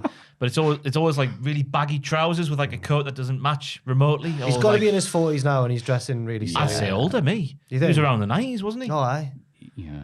Yeah. He's just Funny bloke, but yeah. I like you Fenner, know, yeah. he's- HD is not everyone's friend. Anyway, Or clothes. yeah. Actually, I think I'm resembling these comments to move on. You know Fixtures Man, Robbie Knox? He's now a proper YouTuber. I saw him on Jack Mate's podcast. Yes. Yeah. Lots of A's in his Jack. Seems I like, think I know what you mean, seems yeah. like a very nice man, Robbie Knox. He does videos like £8 Tesco haul and stuff like that. It's like really good. What stuff's he got in the hole then? Just normal stuff. Okay, you know what? I haven't seen him. I instantly like him. Was he the Tramp? Yeah. I I think so. Oh, Oh no, it's Tubes, man. Oh, it's the Tube. Oh, yeah, Tubes. Tube. But then No, a similar... Tramp. Tramp. Someone from my uni Sorry. said that I had Tubes vibes about me, and I thought that was a bit harsh. I think that's not what you want to hear. I think he's funny, but he's not. He wasn't deliberately funny around this time. He would just panic and say things. So I kind That was a gimmick, though. Oh, no, he did go through. of when he did The Rock, when he asked The Rock one question and one question only, Yeah. and it was like, I love Trevor Brooking. Can you smell what the Tubes is cooking? It doesn't matter what the Tubes. And Rock's just like, what? Class. I wish I could do that noise he made. Yeah. American sorry right now. Yeah, sorry. Millions of people watch Soccer AM. Well, I used to watch soccer. Yeah, he used to watch Soccer It's AM. fallen a long way. Speaking of which, wrestling. The Street Profits beat those damn dirty dogs. That's just made me think of something. I've been listening to Steve-O's podcast. Oh, how is that? It's really good. He's got himself together fantastically well. He's got a lovely set of teeth now. He's just a nice, humble fella. Right. He's clean. He's very clean, sober. He's very, a lovely dog called Wendy who just lies on him at all times. But I was on his channel, and obviously his podcast gets like 600, 700, 800. Post Malone's on 1 million. Drew McIntyre's on there. I think it's about a year ago now, as we're sat here in February of 2022. 34,000, which to me was I was shocked how far wrestling's fallen. Yeah. Because imagine, I think Austin was on there, but obviously Austin, lapsed fans and all that stuff. But for a current, at the time world champion, 34,000. I know it's not really a barometer to measure things by, but when he's on a podcast with hundreds of thousands of hits for everyone else's episode, even Manny, do you remember Manny Puig from Jackass? Which one was he? The guy who would always be the Tarzan fella, the old bloke with Steve-O, don't get in there with that shark, it's dangerous. Oh, yeah, vaguely. Even his had like 130 odd thousand. It's so weird sometimes when you realise you go out the wrestling bubble, It's so and you're small. like, oh, it really is a bubble. Yeah. Like, we're like, oh my God, this person. People are like, don't care, don't know him, don't want to know him. 34k. Yeah. I just thought I'd mention that for some reason. There we go. I'm glad you did. Because I've been seeing some YouTube stuff because of the Jackass film coming out. There's lots of because I saw one really good one that detailed why Bam Margera's not in Jackass anymore. Because I didn't know, I didn't sit down. He's in one scene. He's actually in one scene. I think he's So in the he one can't with the... sue them for not being in the film. Right. So they put him in one. Okay. Because they found out that he had because of previous But issues, he's like- he had to sign a I'm probably not the right term, but a wellness thing to say that he obviously couldn't do. And he had to do 3 tests a day to see. But he's he couldn't do also anything. been like And he failed one. giving like out death threats to Jeff Tremaine and stuff. So I think Yeah. they were right to be like, oh, hey, bam, come on. Yeah, Go it's sad. on. Yeah. Still can't wait to watch the film though. It's good. The Street Profits beat those damn dirty dogs with Tommaso Ciampa on guest commentary. So of course Ziggler hits Ciampa with a super kick afterwards and runs away very bravely as the Street Profits try to attack. Because Ciampa chucked his water on him. Yeah. What's he going to do? Just stand there and take it, eh? Yeah, Watch Vengeance Day, is all this match said. Yeah. pretty much. We get several segments of Riddle's Broga Party. Oh, this was a fun. thing like Frat Boys did in the 70s. I'm not sure if they still do it now. What boys? Those Frat boys. Those dastardly frat boys. Those eh? damn dirty frat boys. Oh my god. Queen Zelina thinks the party's in her honor, but it's not. Because she's got an ego. Riddle and Kevin Patrick lose a game of beer pong to Apollo Crews and Commander Aziz. Yeah. Because Aziz is just not good at anything. Finally, Alpha Academy show up to trash the party and then beat down Riddle. Yay, Alpha Academy are the best. Second place in my move of the week was Angelo Dawkins' beer pong throw. Was a good throw. Nailed it first time, didn't he? The Kavorka on that. But Apollo Crews, he's dicking about there. He's a heel, isn't he? What's all that about? Yeah, and they was joining in the chance. Yeah, very strange. Broga. Forgotten about that, haven't they? Yeah, they're like, well, no one's booking us to do anything. I'll just cheer what I like. Kevin Owens cuts a promo backstage about not being in the Elimination Chamber match, which probably means he won't be on the WrestleMania card. It doesn't mean that, Kev. There's 2 nights. There's 2 whole nights. You'll get on the There's a card. big difference between those 2 events. He says at least that means he doesn't have to go to Texas, which he hates because it's Which full he of hates all of a redneck sudden. morons. Yeah, right. If North America was a human body, Texas would be its ass. Oh, Kevin Owens is an ass boy. Wow, I don't know why he doesn't like Texas. What could that Florida's possibly mean, the et cetera, et penis. cetera. Imagine if he calls Stone Cold an ass boy because he's from Texas, the ass of America. Yeah. That'd be good, that wouldn't it? Yeah. Really Yeah, it'd be good. good. Yeah. Really good. Funny. Dear me. Damian Priest beats AJ Styles with a roll-up, retaining the US Championship. AJ offers him a handshake afterwards and he accepts. Wow, what a change of fortune for the man who was like, oh, I'm Priest, and now I'm Damian, and I've lost the match that we've seen the past You few look like weeks. Danhausen when you did that. Oh, thank you. Been practicing. Not as cute as him, but he's been rubbish. He's been like, all right, get rid of the title, give it AJ Styles, and then this match comes along. Got to look like a proper wrestler. He did none of his silly stuff and just beats AJ solidly, and then they shook their hands off afterwards. So hey, good on Priest. I'm confused who they're pushing out of these two now. Who's not being pushed? Oh, it's a ding-dong battle. Yeah, it was a good match. But Ding dong hello. Yeah. Bit of a botched finish, maybe. Because Damian Priest is a big lad to go for it was like a destroyer, wasn't it, the finish? And then he stacked him afterwards. yeah. So it went a bit awry, maybe? I don't know. It wasn't too... He's just a big guy. He's just a big guy. Because his feet's too big.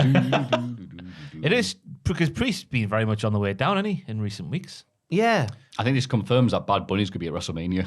Yeah. Alexa Bliss is still in therapy, but she's almost back to normal. The therapist gives her a replica Lily doll with the remnants of the original Lily inside. He says that as long as she keeps the doll with her, she'll be fine. Later, Bliss decides to fill the vacant spot in the Elimination Chamber match. Oh, good. This has taken... This was, by the way, I've ran 2 segments together there. They took 2 We'll whole allow it. segments to do that. Because at the end of the first one, he went, I think I've got an idea. And then he held up the replica doll and it zoomed in on the zipper on the back, like the zip. I don't know why I went American there. On the zipper on the back. And The zipper on the doll. and I just don't think they does anyone really, are they trying to sell the doll? Because no one cares about the doll. Isn't it on WeShop.com? Why has the doll become the focal point of Because Bliss' that's where character? I assumed it was on. Yeah. Alexa Bliss had the doll in her childhood when she wore her silly glasses and was bullied for her silly glasses. And then Lily killed a couple of people in the playground. And that's why Alexa Bliss has the trouble she has today. Because of Lily the doll who killed people in her childhood. So how long? So now we're going to get a case of like, people will take the doll away from Bliss, and then she'll turn evil again. Yeah. Unless it's nearby. It's like the Undertaker's urn in reverse. She's going to be like Damian. 27 quid. Oh, And it looks shockingly poor. You've seen the state of that. it's meant to look bad. It's meant to look bad, isn't it? Yeah. No, but like, even like the one that's on TV isn't super high quality. Maffew, they would sell T-shirts for like 30 quid. Remember when the B team were around? With the effect as if someone had drawn on it in pen. Yeah. 30 quid they would charge people for B team, go, go, go. Who was the B team again? Was it Bo Dallas? Axel and Bo Bo Dallas and Dallas, Kurt yeah. Axel. Oh, yes. These battle scars. The 2 NXT lads that they don't know what to do with. For a minute, I thought it was Hawkins and Ryder, but no.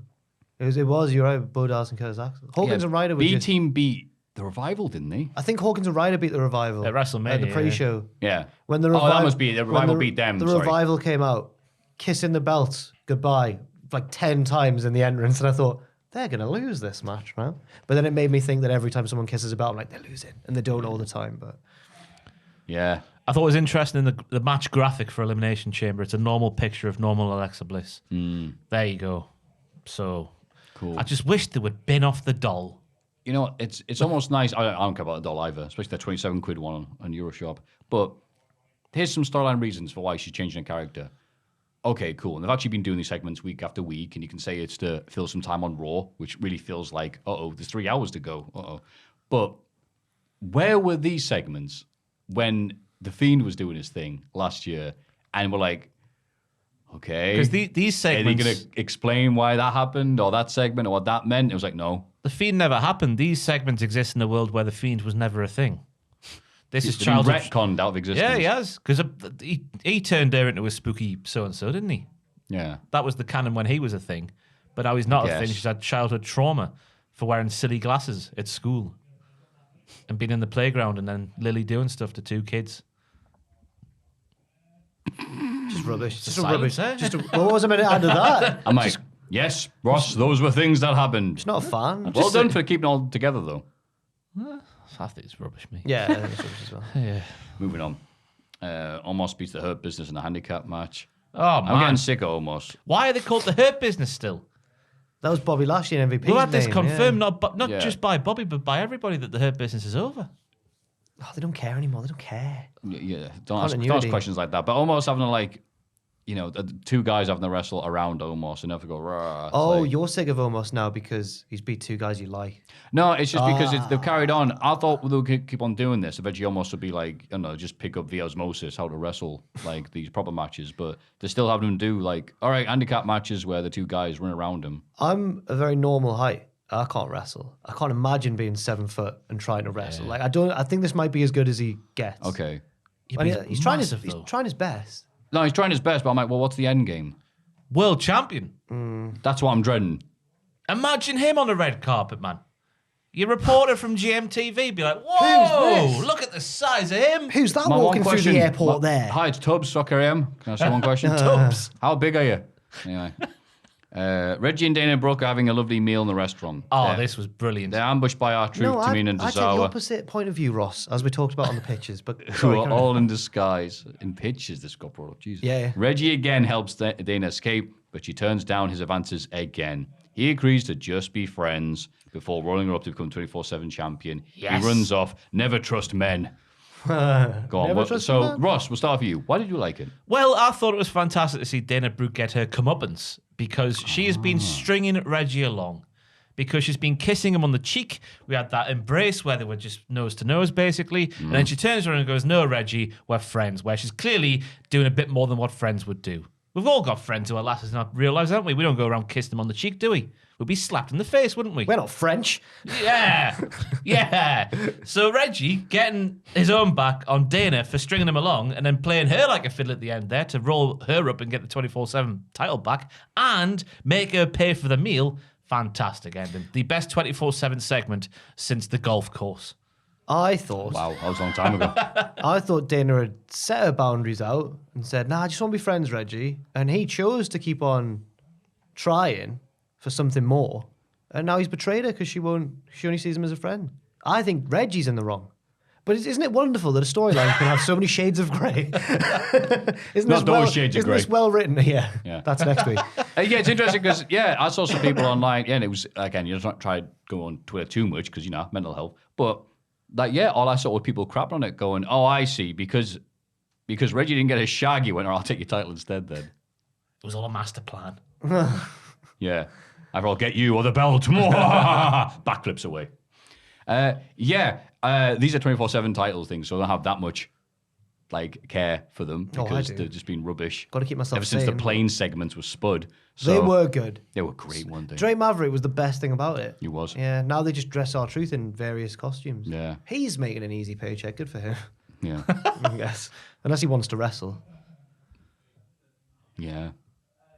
I have nothing to add there. Imagine if our truth went on Twitter saying, they're keeping us hostage. I want out. I've got a message to get out there. He's like Cesaro's like, yeah, man, I mean, I've been promised this world title run for years now. See you in 25 years when my contract's up. I agree. I should have beaten John Cena at Capital Punishment. Becky Lynch and Lita have their contract signing. Becky is distraught that her teenage idol would come for her so close to WrestleMania.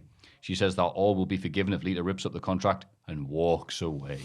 Lita asks the crowd what to do, and of course they want her to sign it. Becky says that she knows Lita's weaknesses and isn't afraid to go for her neck. Ooh. She says that once she's done, people remember Lita with a tear in their eye. Bret Hart will be at WrestleMania. I think we had this segment on the TV in the other office the other day, and when Becky walked down the ramp like that, all sad, Jack Atkins went, "State of that acting there." I was like, Oh, Oh, I thought he was going to say, oh, she's losing then. his standards are too high. I know. I thought it's missing a few chapters, this tale, but Becky Lynch cracking under the pressure as a teenage idol that she once loved now wants to beat her up. Therefore, it's made her turn into Kurt Cobain. I thought it was fantastic. And I thought she pulled it off really well. Turn her all the way she was dressed. It's just like, right. grungy in that, weren't she? But I thought it's happened over 1 week, that transformation, hasn't it? It should have happened over 3 or 4, but we can't have everything in this world, can we? We can't. No, we can't. Especially the Hall of Fame. I thought it was fine. I think, for a little short pre-Mania feud. I always thought Becky was just taking the mick. Like, Maybe she, oh yeah. no, I'm gonna have to beat up my teenage What, idol. imagine if Keith Chegwin came up to you and slapped you and said, I want to take your title. I want to take Botchamania away from you. Imagine if the People's Princess. Oh God, go on. No. Wait, but is Lita actually Becky's idol? Yeah. Or are they just pretending? She's got orange hair. They've got the same hair. That's it, done. Yeah. The women in the Elimination Chamber match, minus Bliss, obviously, have a gauntlet match to determine who gets to enter last. Rhea Ripley beats Nikki Ash, Liv Morgan, and Doudrop, but Bianca Belair beats her to win the match. Ripley and Belair hug afterwards. Ripley was in this match for 44 minutes. Do you remember how good she was? Mate, highlight of Raw. Aye, big time. What a standout performance here for Rhea Ripley, who I like. What else can you say? Other than haha, Liv Morgan. Sorry, that sounded really bad. I apologize. I think I feel bad for Rhea Ripley because I think she's my third favourite to win the Elimination Chamber match behind Bianca and Bliss. Mm-hmm. I don't think Rhea's got much of a chance. And I feel like every time they get close to pushing Rhea to where I know she's been the champion, but the reign was all about Charlotte. And I just think whenever they get almost there and she proves how good she is, they never quite pull the trigger on her. And I'm like, that's a shame. Because as she proved in this match, she's very, very good. Yeah. But as we all know, wrestling is not about the moves, is it? It's about the connection with the universe. So that's why I assume they don't think she can do that. People were really behind her until they turned her heel on Twitter for no reason. Yeah. Remember when we were all peasants for no... Yeah. It was a random Tuesday. And Alexa Bliss... Rhea Ripley called us peasants on Twitter out of nowhere. Buy our WrestleMania tickets, peasants. After that video package went up of her like in the stadium that it never ended up taking place in, like, can't believe I finally made it. Straight on Twitter. Peasants. Thank you for cheering me, you bastard. Yeah. Chad Gable berates the crowd ahead of Alpha Academy's tag match with the Mysterios. Miz and Maurice are on guest commentary. Alpha Academy win with a handful of tights. Afterwards, Maurice distracts Ray, allowing Miz to hit the skull-crushing finale on him. This is the one, isn't it? This is where Dom turns on Ray. Surely. This is the one. On Saturday. Yeah. We're setting at WrestleMania in Saudi Arabia. I'll wait to see it because we've been saying that for the past year and a bit. But it feels like this is I've said this months. Yeah, we've all said this for months. I get the impression, it's total speculation, that they finally agree to do it, and then like a few days before Ray goes, I don't really want to, and then they've got to rewrite because it all seems last minute, just nothing comes of it. Yeah. And in the Rumble, they didn't even interact after weeks of throwing each other out. Is this the one? I don't know what's made me think that, because they were very good in this match as a tag team. Lots of relentless offense, tag team tandem offense. Maybe because Miz has brought up, like, are you really Ray's son? Getting in Dom's head. The 2K22 cover is an easy one as well. That should be me, Dom says. Yeah. It can hit him. It can hit him with like the deluxe box set version and kill him. Will Dom ever be on the cover in our lifetime? No. I'll They're guess. still going back to the NWO and Ray in 2022. What year is it? Yeah. Like, no, we're not going to see anybody from this generation. It's not just Dom, yeah. It's anybody, yeah. Yeah. But it is funny though. It's like, no, of course I'm Ray's son. Of course I am. And then Dom does the three amigos in the match. Yeah. And he's got getting a mullet as well, which hasn't gone. That's it. He should come out just talking like him. Hey, of course I'm your son. Sorry, Mamma That was mia, really I'm Eddie Italian. Guerrero. I'm telling the Jack to stop on his laptop when he come eat at my When's restaurant. your dol mio day? Who you to doubt that he's not his son? Just runs him down a lowrider. Start doing the hydraulics on Ray's head. That was a bit brutal, that wasn't it? Bloody hell. Aye. Yeah. Hey, I tell you what though, the German suplex off the ropes was my, I think, third or fourth place in move of the week this week because they did it with straight legs. I've never seen it done with straight legs before. Made it look a lot more impactful. More dangerous, Yeah. Up the straight legs. Up the straight leg. Up the day, I know. Orton faces Seth in the main event. He hits the RKO, but Alpha Academy try to interfere. Riddle cuts him off, and Randy helps deal with him on the ramp. He heads back to the ring, but gets caught with a stomp from Seth for the win. I do like the complete disadvantage wrestlers have as soon as they go in the ring, and they obviously have to put all their body weight to obviously get in and stomp. Yeah. Big loss for Randall. Big win for Seth. Yeah. Well, he does too much weed these days, doesn't he? Randall. All the weigh in and then the what's the word they use to weigh it? They use it on that quiz thing they do I on know what you Raw. mean. Yeah, whatever it's Conversion, metric conversion. called. Whatever it's called. Ounces and what? Yeah. They had a word for like the weighing out process. Oh, right. Oh, I don't know. I don't know what it was. Whatever it is. Weighing. Yeah, to me, I knew it would be weighing, but not to the weed men. I saw a tweet. Weird, funny joke. I saw a tweet and it was like, Cody Rhodes' Raw's worst joint ever is fired from AEW. Just a picture of like a rubbish split. I was like, that's so good. It was really good. It's okay, Fabe. I just want, can we ask the question though? Oh, go on. The bollocks at the end with the was there a DQ? I don't think I watched Raw at the end. Was there a DQ? No, he self-stomped him as he was coming in, as I said, and then... I don't know what made that. Wow! I've written down here. We think all this in bed last night. No, I've written down there. Can we have a big match at the end of Raw without any bollocks or not? There was bollocks. You don't have to book things like this, so why do you always have to resort to this same kind of stuff? What's that? What stuff are you talking I assume you referring mean to? the Alpha Academy running out and Yeah, Riddle that's and what I all mean, that. yeah. No, there was no DQ, but it was still bollocks, yeah. That's what I'll say then. But it's main event bollocks, sorry. Book the main event though. Just have, if you're going to book Rollins versus Randy, just have Rollins versus Randy. They've had a great match before at Mania. That's 31. that's the setup. That's the setup to Alpha Academy winning everything. They're gonna More lose Alpha all. Academy. They're only in 4 segments. You count the Toga stuff. They've gone from being... It was that thing that you mentioned when Vince was like, oh, this is so impressive. They've gone from On down the there. phone? Now they're everywhere. That was a Survivor Series. That. Yeah. Damn that old. Since then, the rise has been meteoric. Metaphorical. Rise has been metaphorical. NXT Vengeance Day. Pete Dunne beats... By the way, am I really misremembering from last year? Because I only just realised it's Vengeance Day because it's near Valentine's Day. Uh-huh. I wasn't sure if I remembered that from last year, but I only just realised like a few days afterwards. Oh, because it's February. Yeah. Right. That's rubbish. It is. It's not a very clever pun. No. No. It's not a pun. It's barely. They should call it Valentine's Slay. There you go. That's crap. That Spelled works. SLEIGH, or how you spell the word slay. It's like Santa's sleigh. Yeah, and then just have, I don't know, toxic attraction on a sleigh. that opening segment got me going. Oh, yeah. No, That came out weird. I've not mentioned You it. and the other 7-year-olds watching this. Oh, it's like Vic Reeves room the thighs. It was all very natural, wasn't it, while they were having a text conversation? Yeah. Was it meant to be like from like Mean Girls or one of those films where they're all on the phone to each other? Why did I say get me go? Oh. Oh, I got you going. That's the point. That's the very point of toxic attraction. It's not subtle. It made me chuckle.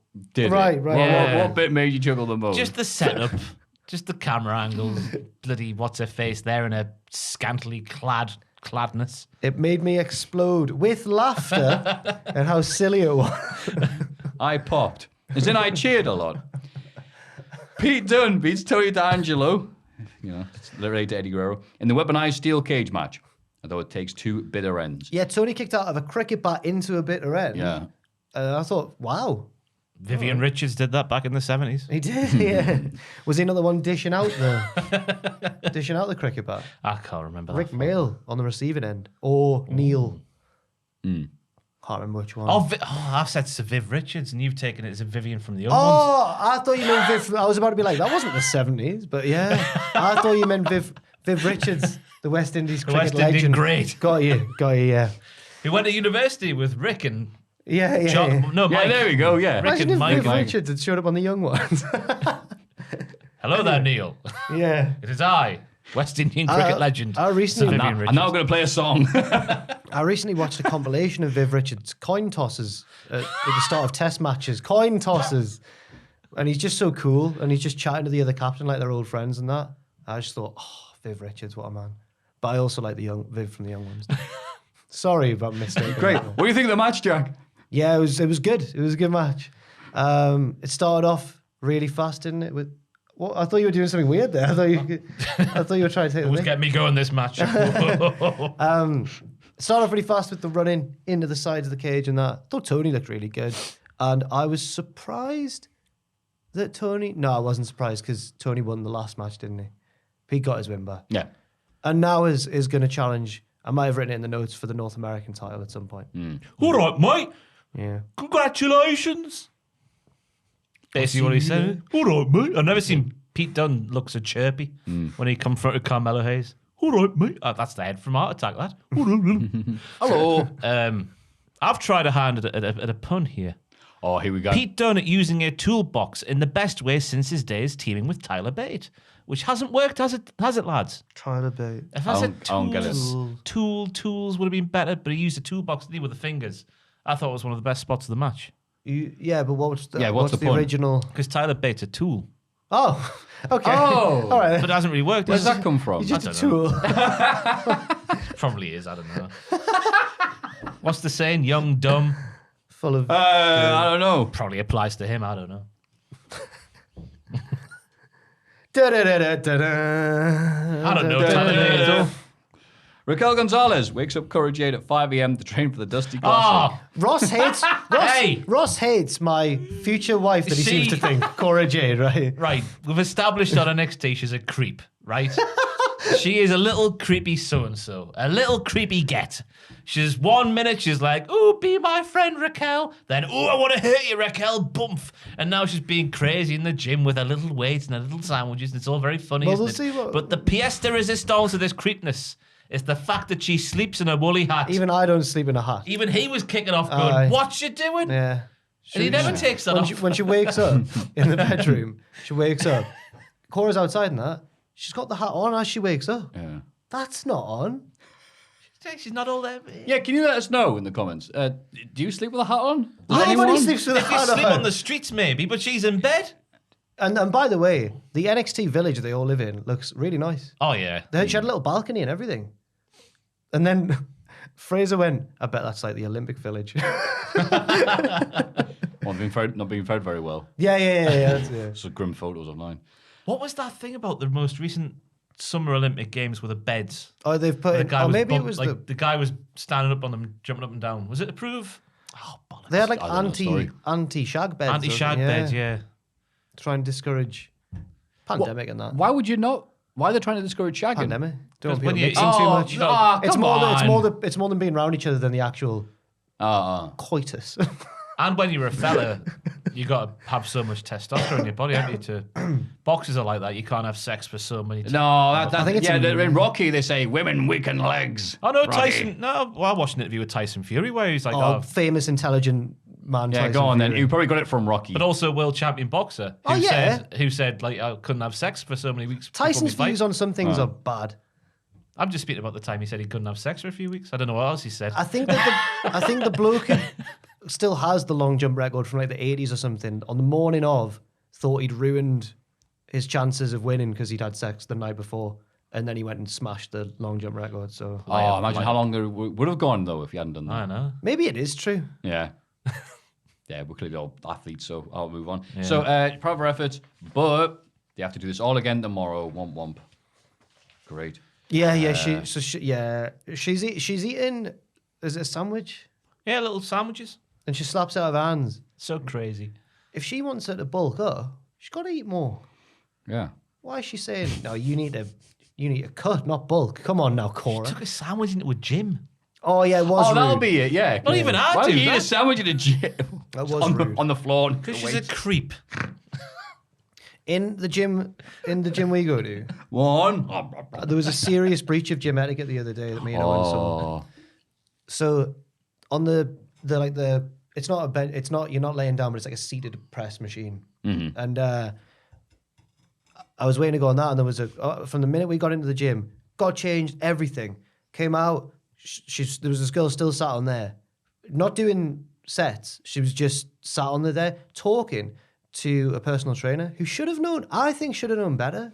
And she was there for like a quarter of an hour, just sat on this machine. I was fuming. Is it the Well, same I think they per- have the idea of like, if you asked, hey, are you still using this? They'll sod off, but... But after they'd finished talking, then she left. It was the last thing of the day. There's a seating area at the front of the... There is a seating area. Yeah. It's on a list of rules on the wall. Do not sit on equipment if you're not in the middle of a group of sets. Is it the same? Yeah, in my experience, all you need to do is go like, hey, are you... Not go, Well, the Not personal supposed to, trainer was like. huge. I was scared of him. Is it the same personal trainer who always is sat there speaking I to can't women? remember, but one of them definitely fancies all the lasses that he personal trainers. There's this one personal trainer at the gym who always has this like really good-looking lass as his client. It's really... It's funny it's how it almost works a out. joke. wow, a personal trainer getting attractive people. Don't be silly. But he's always like, the vibe that he gives off is like he's just chilling, having a laugh with them. Oh yeah, we'll do some of these reps. We'll do I'm some having of a that. small sandwich later on, between sets. Yeah, maybe. Yeah. Anyway, sorry. Yeah. Awesome. I can't remember if it was him or not. Probably. I saw PT probably. once getting a proper argument because he said, "No, I'm using this bit of equipment. What was it? Squat rack." And he went, "Well, I want to use it." And he goes, "Well, we're using it." "I want to use it." "Well, we're using it. You can use it afterwards." "Can I do sets?" "No." And he went, and I'm just like watching it, and I didn't hear everything. But then he went and complained, and then the guy was like, "What would you want me to do?" And he went, "All right, I'll give me my money back," and just left. Oh, wow. Bob finishing his set, or even doing his set. So I don't know. Shades of Dorito That games. guy really wanted to do a squat. Yeah. Anyway, Toxic Attraction beat Indy Hartwell and Persia Prota to retain the tag titles, even after Mandy Rose is ejected from ringside. Later, Indy leaves the building with Dexter Loomis. But Duke Hudson shows up to leave with Persia. Can you please explain what happened yesterday? Now, No. I was watching this segment, and as we said many times, we normally watch, well, most of us watch NXT or all the wrestling at double times the speed because of time and that. That's what we do here. Don't know how, but we do. And this segment where Dull Hudson appeared for the first time on the show, I had to watch at normal speed upwards of 20 times before I had to ask the entire office, can you help me work out what this man says? Fraser, Jack listened, Fraser listened, Ashton listened. There was someone else, Jack Atkins listened. Yeah. There was one more person who listened, I'm nearly sure. all of Nearly the upstairs entire office listened. Nobody could work out what the hell Dull Hudson said. Did you catch what he said? No. No, because he did Vince McMahon. And he walked off hand in hand. If you know at home. We thought it was in the region of, I know what you're doing, or you know what I'm doing, or something. But It was- mystery. Yeah, it was a mystery. Duke Hudson is a mystery. Saying things that no But as for the match with Go those on. lasses, this was the first match I realised that they're doing new camera angles in NXT 2.0 with 75% of the match shot from the floor. And my God, whoever made that decision is an idiot, an arsehole, and a terror to the business of professional You wrestling. feel like you're in the match, Ross. You're up close to it's the just action. hard to watch. It's hard to see what's going on. Also, how tall do they look? You're looking up at them all the time, like a gig. Maybe It's like that's the most of idea. it's on the floor, like shooting up into the Yeah. ring, and then they get in the ring and it's like there. Then they're doing these like zoom in and zoom out at the same. It's too much, man. There's too much. Just go at that hard cam and just have one camera, maybe two. I'll treat you one on the floor. That's all you need. Yeah, you want a hard camera, 2 ringside, 1 for each side. Yeah. That's all you need. What we? Trying something new to give NXT its own identity and all that malarkey. I get that, but it just makes it a lot harder to watch than every other wrestling show, Yeah. Yeah. and it's terrible. And apparently they need they've to been change it. experimenting sadly with agree. having a cameraman in the ring for some They matches. did that for the Pete Dunne Tony Right. match, didn't they? Yeah. And that was bad as well, I thought. Didn't really go, oh my God, I can really see how hard they're hitting the mat. It's like, whoa, I'm too close. Yeah. I can't really see what's going on. Yeah, I agree. There production aesthetics are bizarre. Yeah. And I've been for years, but people are watching, so can't be that bad, I guess. It was terrible. The worst I've ever seen. You think if they're good at editing, they'd sort the sound out, or hey, Dole, can you do that again, please? Honestly, if anyone knows in the comments, we sort of got it, but not really. Yeah. Boring bastard. So boring. What does Persia see? Well, obviously, what he sees in him is, visibly strapping fellow, isn't he? A handsome man. I like him. But imagine going on a date with Dull Hudson. I feel like we're harsh. I feel like if I was Duke Hudson watching this podcast, I'd be really sad. So I feel like we're being too harsh to Duke. No, I don't think we're harsh. Boring, eh? What would he talk about? You'd be like, Nothing. I had Monday. I had a lovely Monday poker. started my week, and played then poker last Tuesday happened. Then Wednesday. Every conversation would be, I've gone down to the gym, I played poker, Thursday. watched cricket on the Barbie. Oh, he's Australian. He'd know who Viv Richards was. Then I watched the Home and Away omnibus. Watched it on TV. Can you believe they are taking Neighbours off the air? What will Toadie do now? I'll miss him. I follow him on Twitter. Backstage, Wendy Chu asks Amory Miller to be her tag partner for the Dusty Classic, but Miller's already found someone. Wendy asks to go to Kai. Oh, she lied. Who rambles to herself. Wendy tells Dakota to let her know. It's fantastic character development for Dakota Kai. Yeah, And she speaks to herself now. She's a crazy talk-to-yourself lady who wears silly glasses. It took me way too long to realise that she was doing that. I thought she was talking to someone just out of camera shot, and it would go like, she's teaming with Tiffany Stratton. I don't know. But instead, she's talking to herself. Yeah, she's went around like one of the old witches that start Macbeth, but like, oh, you will break up your tag team. Yeah. And they went, no, we're not. So now she just rambles to herself. Yeah. But I think her and Wendy are going to go far in this tournament as the odd couple. They're all odd couples, aren't they? They've not got a tag division for the No, women. I don't know why they're doing this. No. BJ and BJ are in a bar, talk about how great V-Day went. Oh, that Brooks. was Matthew's own addition to the notes. That says it right there. I can't show you it, but it is here. Brooks says that he and Caden had a great night and that she sees him like a little brother. Briggs and the bartender agree it's not going well, and Brooks is devastated. So... There was a zinger in this segment, Matthew. Was there? After the brother line there, brother. I know you're from Alabama, but that ain't a good thing. Whoa! Incest! Yeah, just a casual one. Casual incest joke. Hey, what the like, What I didn't get was, are we meant to recognise the girl in the bar? I got the impression that we were supposed to. Because Briggs goes, Oh, I didn't. oh, I didn't realise you were here. And she's like, I'm just here working a... She said she had like an explanation as well. She was like, this is my uncle's bar or something like that. And he was like, oh, righty ho. And he didn't say righty ho. Righty, toodle pip. And then, God, I panicked. I panicked in my impression. Yeah, woof, woof, moo, moo. And then he was like, isn't he being silly? And she's like, yeah. But who's she? Or is she gonna... Is she gonna? She like a debut promo like in 2 weeks' time. It's like, that's right, her uncle owns a bar. I think you, yeah. Bar Lady Doris makes her debut. I think you said that she looked like a wrestler. She does look like a So she wrestler. probably, yeah. She had arms. I thought this segment was written badly. No, I know we're all going to say it was performed badly, but I think it was written badly too. Yeah. Because he says the little brother line, like she said, I'm like a little brother to her. And then he's like, oh man. And then the killer one that makes him realize that it's not going well is when she says, sounds like you've got a friend for life. The brother one was the bigger kicker. Like that was the one that was more, they wrote it the wrong way around. Well, maybe he didn't get it because that's Alabama. normal in Alabama.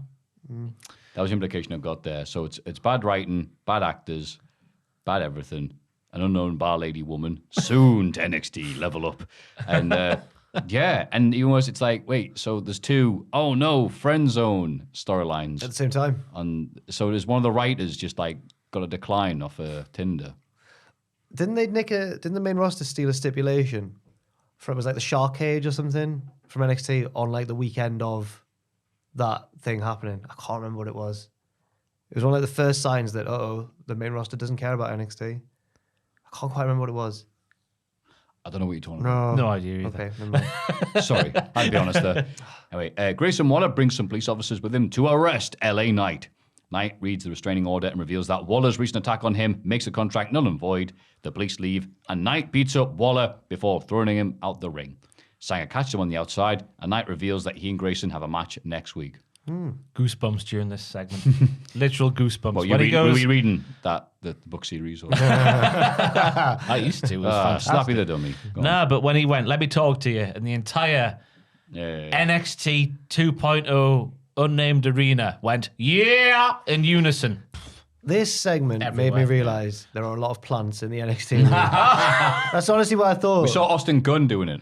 I didn't know LA Knight's various catchphrases, but they knew all of them. Oh, he's been saying them a lot on Yeah. NXT. Though. Well, yeah, but I didn't know when he says Yeah. each, they Yeah, knew, that's they one of knew them. when to say each one. That's what and, he does. Let me talk to you. Yeah. Yeah, I know, Yeah. I know. But Oh man, it was so good. also, I don't know if it came across as dramatic as they wanted it to. The whole foiling of Grayson Waller's plan was a clause in the restraining order, and Grayson Waller's like, well, in Australian restraining orders, it's both. It's one way, and it's just, I was like, I'll let Grayson Waller let the segment down at that bit with a big reveal, and then I'm buggered. I thought he could have you hammed mean out a bit more. he can do whatever he wants to me? Yeah, he could have Just made like the more. turnaround, of like, Yeah. It's only LA Oh Knight. no! It's anything. Oh, did you read? Didn't know that. anything other than what we got. So LA Knight, amazing, but Grayson Waller's just To be so fair, average. he is really average as a talker. Yeah. But that we were all saying that was because of what he was given to start with. But I think this proved that maybe it's a bit of both as well. Because the fact he could have made a bit more of that big reveal and then take a page from Chris Jericho's book and the Festival of Friendship. What? Never shut up. Oh, you mean like The Festival of Friendship, man. Yeah, Everyone likes yeah. that. He'd have one good line though, when he said he tripped on the barricade while doing the forward roll stunner. Oh yes, The he said he beautiful tripped. forward roll stunner. Yeah, that was good. Yeah. Okay. The rest of it was rubbish though. Grayson Mullen, Dull Hoods. Is there something about Oceania right now that just... Saying that Aussies are boring, all of them. Well, one was New Zealand, so... Which one? Dull. Oh, is he? Australian. Is he Australian? Oh, I thought he was Who am I thinking Australian. of? You're thinking of Oh, Zion. Jay White, the Zion, other dull one. He's not dull. Zion Quinn, I'm you're recognising thinking of, him. man. Zion Quinn. Zion yeah. Quinn. Is he New Zealand? I think he might be. I'm not sure. Google would He's help. all right. Rhea Ripley, she's She's good. Australian. Oh, no, it's just main roster. Tony Storm? This is just NXT. How dare you bring up Tony Y Storm? No. O-N. Quinn. Diana, Princess of Wales. Australia. Oh, he's Australian. Yeah. Oh. Hey. The Bushwhackers. All right, not everyone ever. Thank you, pal. Yeah, I retract my statement. Ricky Ponting. Carmelo Hayes retains North America title against Cameron Grimes with a little help from Trick Williams. Later backstage, Pete Dunne congratulates Hayes. What does that sound like? Sorry? I don't know what he What said does, there. what does Pete Dunne sound like when he's congratulating Carmelo Hayes? Oh, mate. Well done. Pip, pip, cheerio. I'll catch you next week. Nah, he's yeah, it was Sorry, exciting. Matt Lucas Thank you. there. Georgie Dawes. This was a sweet match. God, Carmelo Hayes is good. Yes. He's got a good leg drop off the top. Another one, another match. I don't know if this is just me going too far, as I always probably do, but the camera work in this match as well ruined what was a fantastic match. One of those things that I'll once get you've used to it at noticed, this once point, you've be all noticed right, it, but yeah. Yeah. I thought Grimes was really good as well. I just think Pete Dunne might be the man to end the reign. I don't know. We'll wait and see. I hope he does. Because I'm starting to think, I was starting to think that the new regime wasn't a world where Pete Dunne could work. I was He thinking. was very much a Triple H boy, wasn't he? Yeah. It is weird when you got these. Mate, Paul, where you gone? I need you, I- Paul. I need you. It is weird when we got like the proper fleshed out wrestlers with two names, and then it's like, here's a one joke character, Italian. And it's like, oh, are these going to just coexist then, this wacky world? But apparently, so far, so good. Yeah. I mean, they did back. I mean, that's what they're doing, isn't it? It's the old Attitude Era flavour. A little bit of spice here, spice there. But it's not landing. Yeah, but it's Attitude Era stuff like, It's not beaver landing. cleavage. Yeah, we're 20 odd years on now. It's not landing because of that, isn't it? Yeah. Katie Ray encourages Io Shirai to break things with a baseball bat. Zoe Stark is shocked at Io's behavior, telling Kaylee, "You're doing better than I did." They won the tag belts together, didn't they? But they never became friends. Yeah, you're They right. were business Yeah, partners, yeah. like Io- Penn and Teller. They weren't friends. And Io Shirai Penn and said, Teller on Friends. No, they say that that's one of those famous things. They do their things together, do the business, the shows, the stage shows, whatever, and they're like, all right, bye. That is That's how they stay. That's how they've stayed together for so you many think years. when they were on camera for that much, they'd be friends in real No, life. they said as that's well. how they'll be able to do it if they were around each other for so long. Ann They and hate Deck each are other, but friends. yeah, but that's different. Yeah. Geordie lads. Deck was there for Ant when he got blinded. The Creed brothers beat MSK to win the Dusty Classic. yes, They yes, celebrated the cup of Malcolm Bivens. God, this was the Malcolm Bivens show. Never give up. Never give up. Yeah, turn around. No, you should. I thought it was class. I really like the Creed brothers now. I've been like them for When a did they while. become but- baby faces? I don't know. Just We were when talking about this the other week, weren't we? Like, are Diamond Mine goodies or baddies? And they're it's- baddies, but they're just good. So They're people like definitely them. goodies go. now, though, aren't they? With the crowd reaction and going, "What?" With the crowd reaction, but I Well, they were think, winning, so. but MSK are the Probably supporters. baby faces, but not really, because everyone wanted the Creed brothers to win. So yeah, I don't know, yeah. but they're good though. But they didn't cheat or anything. You No, know? And it's MSK worked their little cotton socks. Where's off. Lee? Whoa. Whoa. He was flying around like it was near to Morrissey, he was. I try to imagine doing that jump that he did when he just vaulted over. He didn't use his hands or anything. He just went wee. I thought, how hard is that? And then going through, getting caught. And he's not tall. Like the ropes will be quite high on Yeah. him. I don't know how he does it. That's because he wasn't shagging the night before. He's got that energy. And he landed on his feet. Yeah. It's nuts, isn't it? And so he did that dive the outside, and then one of the Creeds, I still know the difference, just gave him that like Finley roll to the outside. I was Like he oh, wow. DDT'd himself. Yeah, I was Yeah. like, what happened, DDT? He went, oh no, Finley roll. He Right. sort of like got up, he was like, "Oh my god, me neck," and then he sort of got in there and won. But yeah, Yeah. Oh my God. And Wesley can dance really well. Saw him at an after party once. Oh, yeah, you saw about this before. He's dancing really well. Yeah. He did like a double Starship Pain, but not like with a moonsault at the start of it. You know what I mean? That was weird, but also incredible. Yeah. How he does it, I have no idea. Yeah, but Imagine- it's good that the... Sorry, Paul. So I was going to say, like, imagine being one of those wrestlers who can do that sort of stuff and discovering you can. But how does that happen, and when does it happen? A lot of practice. A lot of them go to like trampoline parks and stuff, don't they? Yeah. I think so. I've seen videos of like them falling into a foamy pit Yeah. and stuff. Yeah, still couldn't do it. Nah. Like the Joker did in Batman comics, falling into a foamy pit.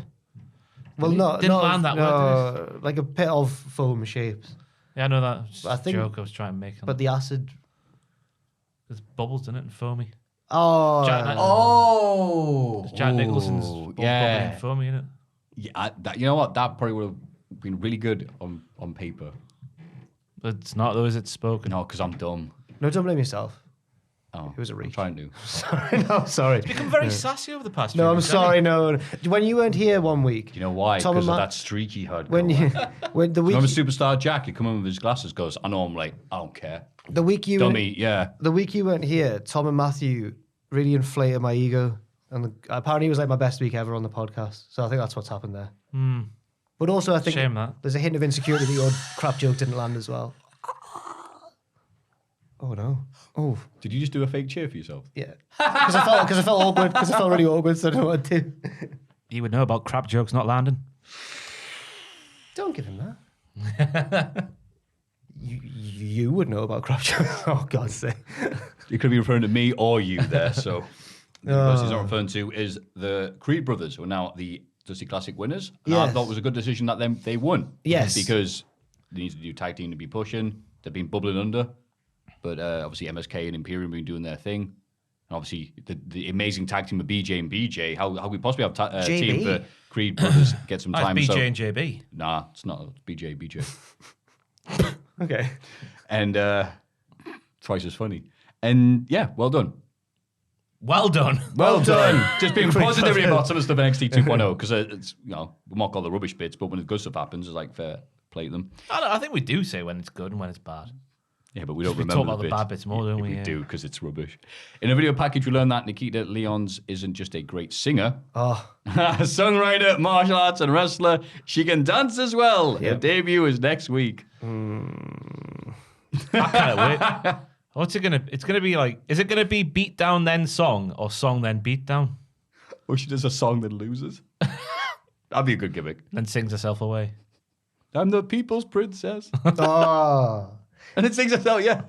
I'm hitting the road, Jack. Is Not it gonna coming be like back no more, no more. a pop version of the Acclaimed or John Cena, or the other way around? Well, she Maybe. always a different song every week. That'd be interesting. I Just a lot don't. of effort, that. I think the very high bar's been set, hasn't it? Yeah. It's hard. I don't know. I'm not expecting. She might be really good. Was she on the Indies or is she a performance center lady? I have no idea who she is. Okay. Well, if you done, what Yeah. hope do we have? She's not Hayde Vancy Wanson. Remember that? Very, very vaguely hating Yeah, it. that's fine. Yeah. Okay, cool. It was my made-up indie name. I was like, well, Maffew, you like Hayde Vancy Wanson. But that's a real name I was gonna almost. say, yeah, it's the Undertaker's. Yeah, Hayley Vance. Oh, That's just Hayde the one Vanson. promo. Yeah. Oh, maybe it was. Oh, No, yeah. maybe a silly name. Remember, and they said Muff Bagwell. Just Why is that not a gimmick? why? Why I'm would it? Muff what do you on think? the stuff. Oh dear. Muff Bagwell. Imperium in the ring and could have promo on the Creed brothers. Gunther says he's going to be keeping a very close eye on Bron Breakker versus Santos Escobar. They're interrupted by Solo Sikoa, who says he wants to find the biggest, baddest guy in NXT and smack the taste out of his mouth. And that's what he plans to do. Weird end of the segment. Ooh. Should have got. It didn't go. I thought it was all right. I thought the segment generally was good, but I was like, oh, then now it's ended. But fair enough. Oh. That's what they always do, innit? It was fade out. Yeah. Yes, I challenge you to a duel. We shall do it next week. Maybe. Yeah. Yeah. I'll attack you from behind, then run away. Yeah. And then Bron Breakker faces Santos Escobar in the main event, which I thought was lovely, because I love the feud Santos has right now with Bron going, hang on, Mr. Johnny Come Lately, I've been here for years. Where's my title shot? But then Dolph Ziggler interferes, is taken out by Tommaso Ciampa, Bron wins and retains the NXT title. I'm like, are we really silver medal in Santos Escobar for Dolph Ziggler on NXT. Well, Santos should. I'm glad Braun won. Yeah. Well, you're not. No, he got I mean, booed a bit when he got him up for the old finisher. You hear the boos when he got him up. Did he? I don't know if people are turning up the nerds in the NXT thing are turning on already. On Braun? On Braun, yeah. Oh. It's just because Santos is good. And it sucks when the bad guy says something. It's like, there's a point, like, you did just show up. Well, yeah, I don't know what to make of this because it's not the feud, is it, for Ziggler? Braun Breaker, it's Tommaso Ciampa. It started off Braun, but then it became Ciampa, yeah. Lucky us. So why did Ziggler care? If Ziggler wants... Why would Ziggler... If Braun lost, then Ziggler would be feuding with someone who's not even the NXT champion anymore. So why did he want Braun to lose? Because he's here to show the world. He's here to Come show on. the world. Ziggler's promo was all about Ciampa, though, because he said he was going to break into some bathrooms and maybe some other rooms. What did that mean? Hinting at shagging his wife, probably. Oh, right. Oh, wow. Oh, not in the Olympic Village, he won't. Yeah. It was a good match, though. Yeah. I thought it was all set up for Santos to win just because of the Eddie tie-in. He was dressed like Eddie, wasn't he? 18, Was it 18 years to the day, I think they said on commentary, since Eddie? Oh. That's sad, isn't it? 18 years to the day. Good Christ. 18 years. That's a long time. Jesus. I was really happy until you said Let's that. settle that in there. Yeah. If you go to the year 2000 and take off 18 years, it's 982. That's how far ahead of 2006 we are. That's awful. People were debating online of like 2 weeks ago, people were saying, why are people debating if the Wii, the console, counts as being retro? When the Wii came out, so at the time now is the same time when the SNES had come out before the Wii. So yeah, and that was very, very retro. The Wii, can't be is very retro. No, now. it's not retro. It can't be. It's weird to think like 88 is 12 years before 2000. Yeah. And then like 12 years ago from now is 2010. No, it's 88 again. Inexplicably, it's somehow still It's 88. because we consider it permanently to be the 2000s. Yeah. Yeah. God, that's awful. It's easy maths. Yeah. You go from 2000 below. If that's like, it's like, oh, who cares? Life does go quicker, doesn't it, when you get older? Hey. Oh, God. Yeah, we're at this point of the podcast now. AEW Dynamite.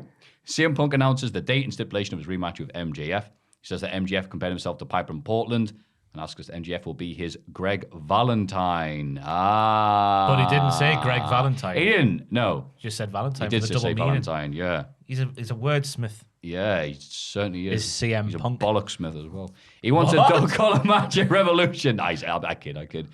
He calls MJF out and shows the old photo of a young Max meeting Punk. He says it was the greatest day of MJF's life, but for Punk, what was it? It was Friday. That's right. Oh. MJF is shook and walks off without saying anything. Of course. Keep your own guard. It was I who beheld It's an amazing speech at the end for no reason. Yeah. Yeah, so there's a Street Fighter movie reference. The 86th one we've done this year. I'll never get one because I'm never going to watch it. No, Ross, watch it. God, you watching that? Oh, I watch when Well, I you beg don't- me dad to take me to see the Pokemon movie so I get the card. You don't need to know the games to watch the film. No, you'll probably be more forgiven of its weaknesses if you were. Yeah. Lee Moriarty. Sorry, any thoughts on the Valentine's? A good promo from Punk, and yeah, all made sense. MJF not being too happy made sense, and going away made sense. Him walking off without saying anything got a pop. Everyone, wah! It's good. Who's going to win? Well, MJF will lose because that's how his feud's go, isn't it? He wins all the way until the big blow off, and then he loses, doesn't he? That's how his. Has that happened more than once? So I just jumped. Jericho. No, he did with the Moxley when he got the title. Was it Moxley as well? Moxley. There you go. That's how it goes. Isn't it? Yeah, it is. Yeah. Oh, damn, you're right. The consolation goal somehow counts for 3. Yeah. Yeah. So the consolation. Yeah, it's like scoring last team. goal when the teacher wants you to come in, so it's next goal wins, and your team's winning, but the other team scores, and you're like, yeah, bollocks. Ah, well. Lee Moriarty puts up a brave effort against Bryan Danielson, but loses in the end. Danielson calls out Moxley to make a decision. Moxley talks about how the first time they wrestled each other at a small indie show, which I thought, yeah, that's nice of Evolve to get buried, but apparently it's a different show, and says that even though they've had many matches since, he's never been able to beat Bryan. Now he's learned that Danielson doesn't want to fight him. Maybe he don't wants to team up because he's scared of Mox. Moxley doesn't give an answer, but tells Bryan that he doesn't stand by someone's side until he's bled with them. But Yeah. it's not a yes, but it's not a no. Vince McMahon literally came when he heard that. 'Cause he's all about the final line of a promo, isn't he? Vince McMahon. And that is one of the best final lines I've ever heard in my life. I like to bleed with them before I, whatever it was. Moxley's good at that. Didn't he say the one about now all I drink is blood? Or something like that. Now I'm only thirsty for blood, not now all I drink is blood. I'm a vampire now, lads. I'm out of rehab, all I drink is blood. Christ. No, this, again, favourite thing going right now in wrestling. It's Not a just common AEW, in but all wrestling. wrestling. The older I'd say so, lads, yeah. isn't it? The older lads always good at telling the stories. Like Edge, and I think Edge, more than anyone in WWE, shines through as the best storyteller at the minute. When you see Edge, you're like, all right, that's good. Yeah. Edge gets that chair. It's like, oh, it's 5-star promo time. And it's much the same with these two old farts here. Danielson and Moxley. Yeah. A nice Tracy Smothers reference. Yeah. Yeah, that was nice as well. And then Danielson as well didn't just obviously ask to make a decision, and he just like emoted his face, like, okay, all right. And the match was good. Yes. I like the story of the match, yeah. Yeah. So he wanted to see more violence. And he got a bit in at the start, did Lee Moriarty, Tiger Styley, and all that sort of stuff. But Brian got there in the end and then took the piss, as he would do. 'Cause that's what he does. Yeah. It's nice. That's it. I love the feeling of process of technical matches. Like, what do you know? What do you know? Oh, no, it's not just me. Time to stretch And it. they were both upside down, just Yeah. having a little upside down battle. That was good. Ah, good stuff. So I'm like getting a little bit of a chance to look good. Yeah. And again, he goes, oh, well, yeah, you can definitely be in our adopted sons stable. Yeah. The adopted sons. Cousins of the forgotten sons. Yeah. The remembered sons. Wardlow beats Max Caster in a qualifier for the Face of Revolution ladder match. He beats down Caster and Anthony Bowens afterwards, and Sean Spears hits them with chair shots. All about Spears, isn't it? Why wasn't he getting involved until after Wardlow beat down your man Bowens? That's what he does. Aye. He's a kill stealer. I hope they don't drag this on for too long, because if it does go on for too long, it makes Wardlow look like a bit of a tit for me. You should I ditch those scrubs already. was listening. You don't want those. I was listening to Caster's opening rap so intently, and he didn't mention Cody once, and I was like, oh, No mention of Cody throughout this whole thing, unless I missed No, it. No, there commentary was- they did a few times. yeah. Bugger. But the crowd, I was expecting one Cody chant at least at the start, Yeah. maybe. Not a single peep from the crowd, which I thought was telling as the entire world melts about this news. They mentioned it, wasn't it, in when they were talking about the TNT title match, The dog collar, yeah. the dog collar match. They were saying it was between Cody and Brody, and Oh, right, yeah, of course. Sorry. yeah, they did. So I meant, obviously, in reference to like, well, Cody Rhodes isn't here, so. I was waiting for the Bucks to like. Because the Excalibur at ringside go, well, apparently Cody Rhodes did not wish to re-sign with us, so we wish him all the best. Where was last night's show? Was it in Oh, not sure. Flair you know. country? Whoever it was, they really liked a wrestler coming up. So I thought maybe it was near there. New York. Yeah, maybe it was. Let's have a look. Whilst I'm checking that. Britt Baker and her allies are interviewed backstage. She tells Mercedes Martinez to finish the job on Thunder Rosa. Britt wonders what to do if Rosa wins again. Then Sensei John Kreese from the Karate Kid turns up and tells Britt to finish her off. No mercy. What? Why? Because Oh, okay, great. No, why? Like, honestly, why? Why? And then JR was like, what on earth's going on? And Excalibur went, that's her sensei. That's John Kreese. It was Nashville, Tennessee. Ah. was that a big rival of the Atlanta bit? Must Nearby-ish, I think. Yeah. Jared country. Yeah. Wee woo. Yeah, that was weird because I haven't seen Cobra Kai or Karate Kid, so Oh, have you never seen Karate Kid? Yeah, completely lost on me. No, I'm vaguely aware of the Karate Kid, but it's just one of these things that You, of all people, I would have thought. Yeah, I mean, I saw the original as a kid, but I didn't think there was enough violence. I know. So I never really liked it. The theme Yeah, tune. but there's I enough know, heart. wax on, wax off, and history repeats itself. There's enough heart in it, though. Might not be enough violence, but there's enough spirit. It's all Yeah. about, oh, man. I know The Glory of Love by Peter Cetera of Chicago fame. Yeah, that's as good as What that. a tune that is. Was that the second film's song, maybe? I don't know. There's a love song that plays when him and Ali go on their date. I can't remember what it is now. Your And then he gets- hearts. Oh, man. He gets put in the friend zone, and then everyone's like, ah, ha, ha. He got Reggie'd. Then he rolls Yeah. her up. Yeah. Then he rolls her off the karate championship of the world, or whatever happens in this film.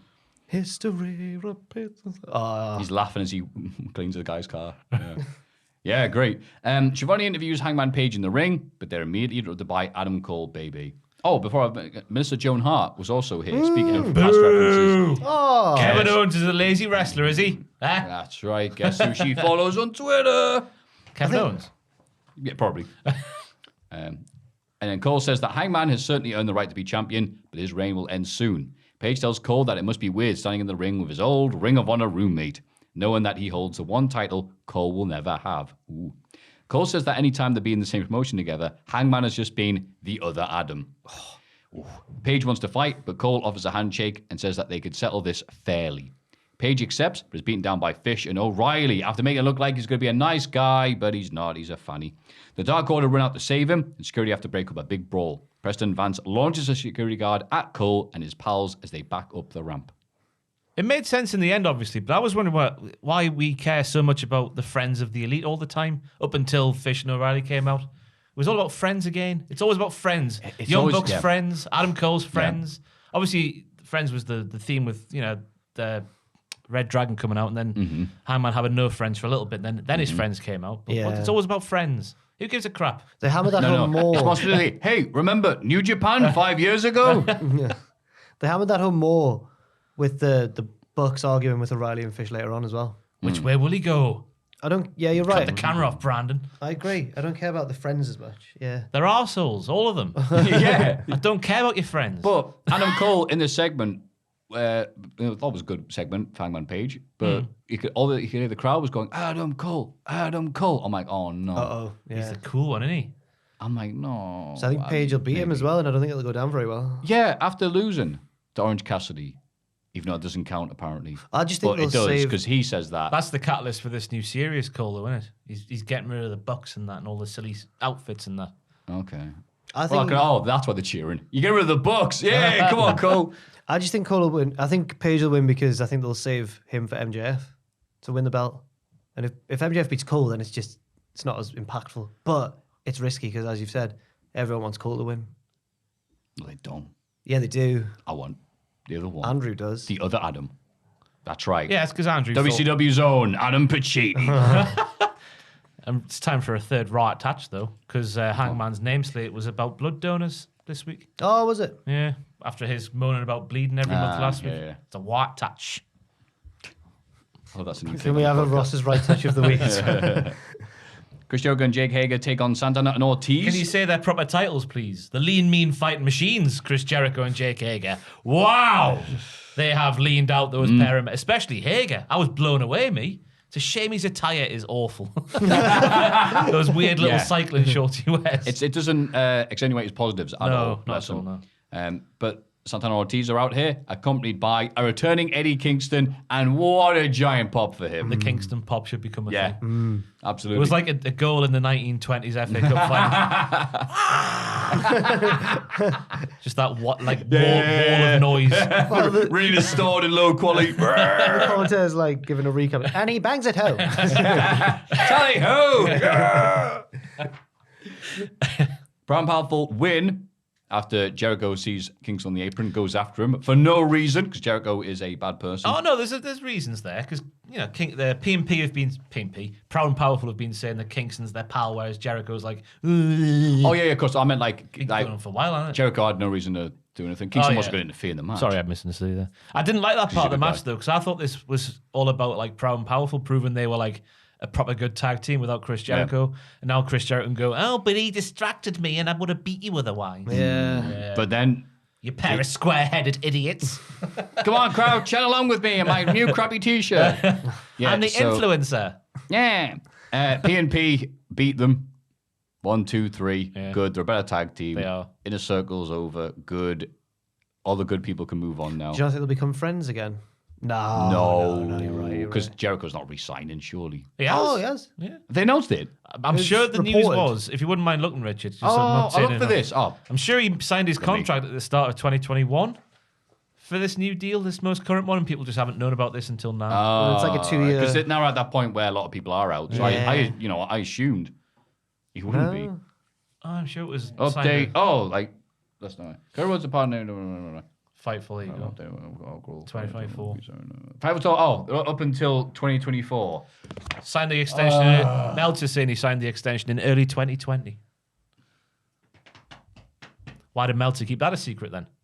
Journalists who keep all AEW secrets a secret. Because he had to go through the entire phone book to find someone who dealt with his PC to fix the issues he had. I like that they keep AEW secrets a secret, but you're right, because why don't they keep some of WWE's The secrets that would be nice to the ones that are exciting if they're a surprise. Yeah. But they're journalists, so of course they won't. Because they pay for them to have tickets to the show. Yeah. Yeah. Oh. Same reason why we get a $5 every week to say all these lovely things that none of us actually This is believe maybe the in. longest running joke in the podcast history, the Tony Khan 5. We'll do it until it's kayfabe. The Young Bucks bicker with O'Reilly and Fish backstage, with Cole trying to keep the peace. Yeah. Oh, man, which way will he go? But now's the perfect time for Cole to strike. Wait, so Omega's out, Cody's gone. It's the two of you, Nakazawa and the cameraman. Yeah, I think it'll be all right. I assume there must have been like issues with Jay White's bookings because it looked like last week he just pied off the Young Bucks with Jay White. Oh, you just look after them while I go and challenge for the title. And now he's like, oh, I don't know which way to go now. I don't know what's happening with Jay White either because I thought I'm not sure it was supposed to be a one-shot appearance or not. Then he appeared on Rampage, but then Tony Khan was like, oh yeah, I had to get that at the very last minute. He's on this week's Rampage as well. He's wrestling. Right. I forget who against. So he's probably here then. I think it might be Trent. Yes. Okay. Yeah. Okay. It's weird. Just how undramatic it was. Yeah. Well, okay, whatever. But we got to really, which way will he go, Maffew? Yeah. Will he go with the Bucks or will he go with Red Dragon? As someone who hasn't seen his work in years, because I've seen New Japan in forever, I'm interested to see if he's actually good. Jay White. Because He is good. all I remember is people on Twitter going, "Oh my god, this guy's bad." To now it's, "Oh my god, What? this guy's no." But now it's like When modern was day Jay that? White. Oh, a few years ago, he was getting like the mega push in New Japan, and people like this guy is just not ready for it. But now all I see is people when go, he wrestled "Oh, but now Tanahashi, he's yeah. great. Now he's great. Now he's awesome." I'm He like, is. "All right, I can't wait to see this." Richard said last week, do you remember? He might be the best heel apart from MJF Actually, you did say that. in the world. But then he comes on the AEW and he's like, "Yay! Like, yay, the heel is here." It's like, all right, this is why we can't have good things. Gimmick infringement as well. Go on. Switchblade era. DMD. He did the finger thing, didn't he? Switchblade era. That's what he says, didn't he, DMD. Richard? I'm sure that's how he signed off his promo this week on Dynamite. I haven't seen Dynamite. Is that his general catchphrase, though? It does say Switchblade era, I think. There you go. Oh, his catchphrase was, "Hi, I'm Jay White." The internet refers to him as knife pervert Jay White. That's right. I forgot about that. Wow. Yeah. Anyway, Thunder Rosa beats Mercedes Martinez in an intense no DQ match, and they show respect to each other afterwards. Britt and Co arrive with Kreese telling her to show no mercy. Mercedes is given a pipe and told to hit Rosa, but she can't do it. Jamie Hayter takes Mercedes out, and Team Britt stand tall. Disregarding Kreese showing up to do the Karate Kid stuff. Yeah, liked it. Good match without being too uber violent with the blood and stuff, which is obviously some people go, "I don't want to see that." And yeah, any other Yeah. thoughts there? The table spot. I'm sure that'll be in your video soon. No, correct. Does a crack count? I think we'll have to go the VAR on this because I'm not people like, the table didn't break. It did. I thought it looked brutal, me, whatever they did there. Because clearly the angle they're going for, it's like, oh, this is just not going to work. It's because the table wouldn't work with Thunder Rosa, would it, when she was trying to set it up properly? Yeah. So they had to sort of work on the fly. The worst one I've seen, and Maffew made a mockery of it on his series, was at Progress Wembley when Eddie Dennis and Mark Andrews had a match. Oh, that table, God. Eddie Dennis just launching Mark Andrews off a ladder like 3 times and he just bounced off the... And then Matthew, Literally bounced. Matthew made like a Daffy Duck joke about it. Yeah, you've seen the classic Daffy Duck with Robin Hood and he's trying to sneak attack and he goes, "Yikes, and away!" And he's got this long rope, slams into a boulder and goes, "All right, yikes, and away!" Hits another boulder and his voice gets more to the side, "Yikes, and away!" Yeah, Eddie Dennis loved that bit. Very appreciative of it. How you doing, Eddie? Big fan. Yeah, it was kind of like that. Apart from that bit, yeah, they worked well with each other. The Sensei bit was a bit... I'm like, yeah, is it serious or not? Oh, of the serious grudge match with the tables and chairs. Now it's and she's dressed as got the Bruce Lee in Game of Death or Uma Thurman in Kill Bill, whichever your reference is. And I was like, all right, wax on, wax off. I guess someone was just like, I can get John Kreese for this show. And they were like, well, we'll fit him in there. Like, yeah. Yeah. He didn't need to be there. Always pretty big. Oh, I guess Clarissa didn't know it all then, Melissa, or whatever. Just did nothing. Has she tweeted about last night's show at all, Melissa? I don't know. She follows me. I don't follow her. Oh, goodness me. That's Sabrina the Teenage Witch you're speaking about there. Yeah. Woo! Just wondering if she had any crappy Oh my God. any opinions again? Just follow you. My girlfriend's just messaged me. I know you're podcasting right now, but I am glad Michael Massey has been sacked. The F1 race director has been sacked. I thought you meant the Young Bucks' dad. Breaking news. Michael Massey's been sacked. About time. It was a bad ending to the season last season. Just a bit. Controversial. It took them that long to figure that out? Guess so. Drive to Survive is coming out next month. Oh, there we go. It's all a work. It's all a work. See if any wrestling news has happened while we've been sat here. Corey Graves and It's been such a Carmella. long podcast. I'm so glad. A reality show for Corey Graves and Carmella. Oh, yes. I can't wait. I legitimately thought they were teasing a return to the ring for Corey, me, the way they were going on Yeah. social Well, they're media. going to see if Steve Austin says yes or not. Twists and turns at Elimination Chamber, according to Ravy Davey Meltzer. I was told twists and turns are coming on this show. Good. That's what Dave said. That's his news. I know it's being pushed to Twist and I know shout. there's been a push to do a title versus title match, which would mean Brock wins the Chamber and Roman beats Goldberg. I think most people are expecting that. I am in my predictions against Andy. It's just Carlos Cabrera released by WWE. Oh no! Oh. He's been there since 1994. Tom was saying on the Spanish commentary team. Right. Carlos yeah. Cabrera. 94. God, all right. The other one left, didn't he? Hugo Savinovich. Oh, yeah. So there's news. We're all caught up. That's awesome. Also, Ricky Morton says he will never get rid of his mullet. Oh God. And finally, Sammy Guevara beats Darby Allin to retain the TNT title, but doesn't realize that Andrade interfered to cost Darby the match because he hit Sting's kid with his not a phone, The iPad or whatever, yeah. yeah. Bend it. He did, yeah. Oh, terrible. Did. But he's big money Andrade now. Yeah, he'll get Buy Marty, get him a another new one or something. Not sure what's happening with that. Oh, yeah, then. Matt Hardy runs in to attack Darby, so Sammy makes a save, but is attacked in turn by Andrade. Andrade holds up the belt, but is chased away by Sting to end the show. Yeah. Okay, now, lovely match between these two twinks, and if it's setting up some sort of four-way match, then it'll be grand, I think. I think that Tag team feud or something. I guess Tired. Andrade versus Sammy. The feud's Andrade Darby, isn't it? Yeah. Like, it might be Andrade versus someone else for custody of Darby's services or something. I don't know. Darby on a pole. Custody of Darby ladder match. Yeah, something like that. Yeah. Yeah, aye. The idea is actually he jumps off doing a crazy stunt. You have to catch him. Like street school where they've got to take a touch when the ball's thrown off a building. What am I talking about? Sorry. What is that? Oh, Wayne Rooney's street Wayne Rooney's school, soccer street school or whatever, yeah. Where it might be where Unbelievable Techers came from. Yeah, it was, yeah. This kid's turned up and he's just got unbelievable Techers. Unbelievable tackers. This match was gnarly as out, though. Was it gnarly as that reference? Yeah. Yeah. The buckle bomb, the cutter on the floor. That bit was good. They reversed the tope. And then Sammy misses the center on the apron. I just wondered, again, I say this all the time, but why did they have to put themselves through this sort of stuff? Yeah. Forgot to breathe when I was speaking there. Oh, it had such a lot to say. I guess because they can. But, and I preferred their one on pay-per-view like a year or two ago. But this was still good, obviously. Still good. Nice babyface win for Sammy. After Andrade does some child abuse in his opinion. He thinks Darby's a child. What a How way, is that what a way to child end working the... Hey, well... And that was the week of wrestling. Let's have a rummage in our mailbags. Let's have a little look in the mailbag. Number 1. Hello, gents. Just want to say I've been a huge fan ever since the Name Redacted days, and my fandom grows with every new episode of the podcast.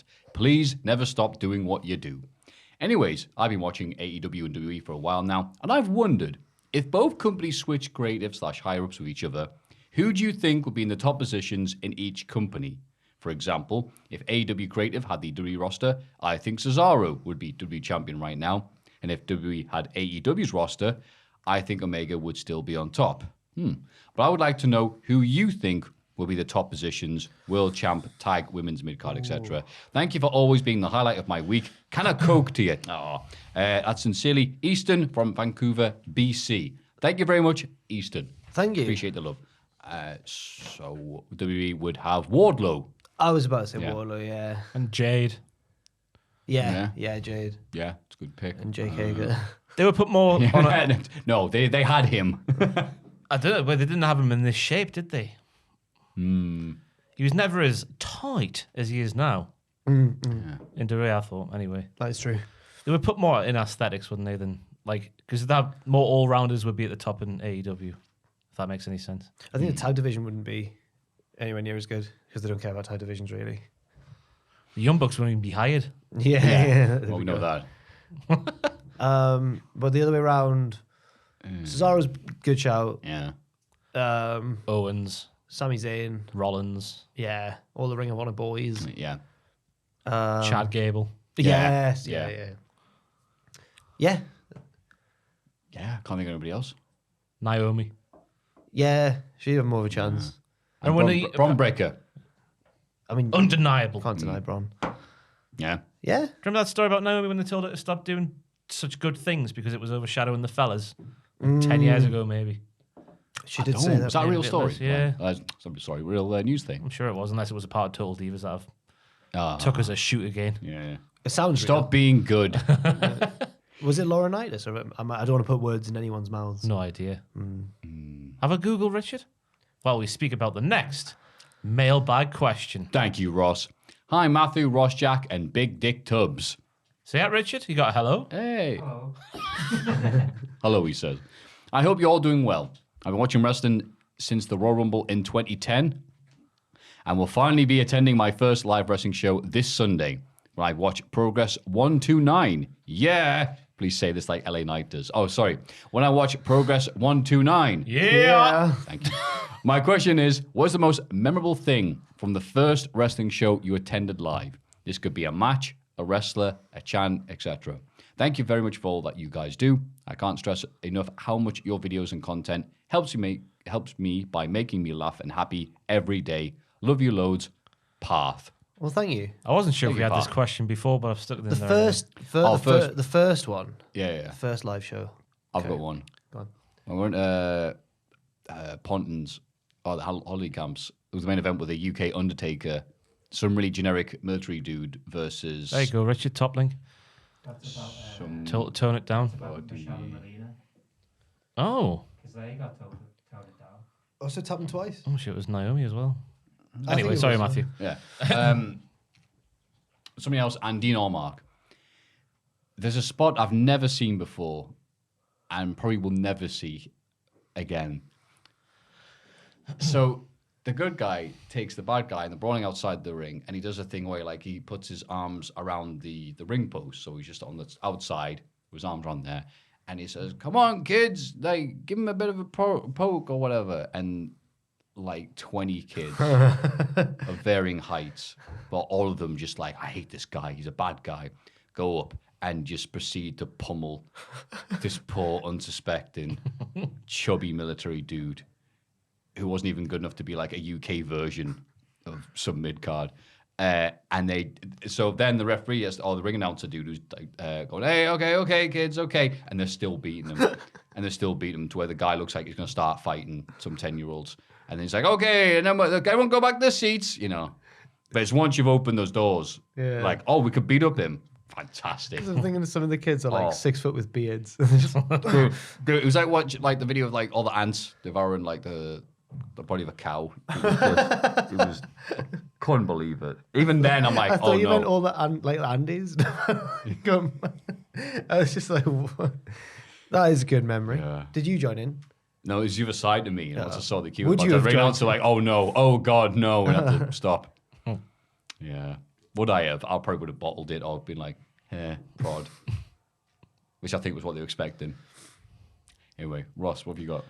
Mine's when the WWF came to Morpeth Leisure Centre in 1999 at the height of the Attitude Era.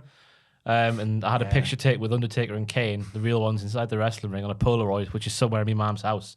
But the main memory is sneaking out for a little tinkle when the match was going on. And then for some reason, the guy, Prince Albert, was stood outside the toilets wearing his sunglasses and his like leather singlet and his, all that going on. Just stood there outside the men's toilets in Morpeth Leisure Centre upstairs, just like that. And we were like, "Who are you? Who are you?" And he didn't budge. Just stood there like that outside the toilet, still wanted away. It wasn't the real WF. No. It's the UK version. But whoever was playing Prince Albert that night, he just stood there like that. Well, 5 or 6 little kids were going, "Who are you supposed to be?" Just weren't too aware of Prince Albert at the time. Prince Albert, not God. The UK Prince Albert. The UK. God. Whoever that was, but whoever played the Undertaker and Why Kane. was he still outside the toilet? He was just stood there like that, just outside the box. Because in the Morpeth Leisure Centre, you got the big hall where the show is taking place. Then you come outside into a little reception bit, and you have to go up the stairs up a staircase that goes around to get to the bogs, and he was just stood there outside the toilets, which he can't have got changed in because they were very small, and he was very large. There was no room to get changed in there. I assume the wrestlers were getting changed elsewhere in the leisure centre, such as the changing rooms. Yeah, that's why you get changed, isn't it? Just hanging out. Yeah, he just stood there outside the bogs. And he maintained kayfabe. Just stood there. Just stood there and said nothing. Yeah, you got to kayfabe the kids.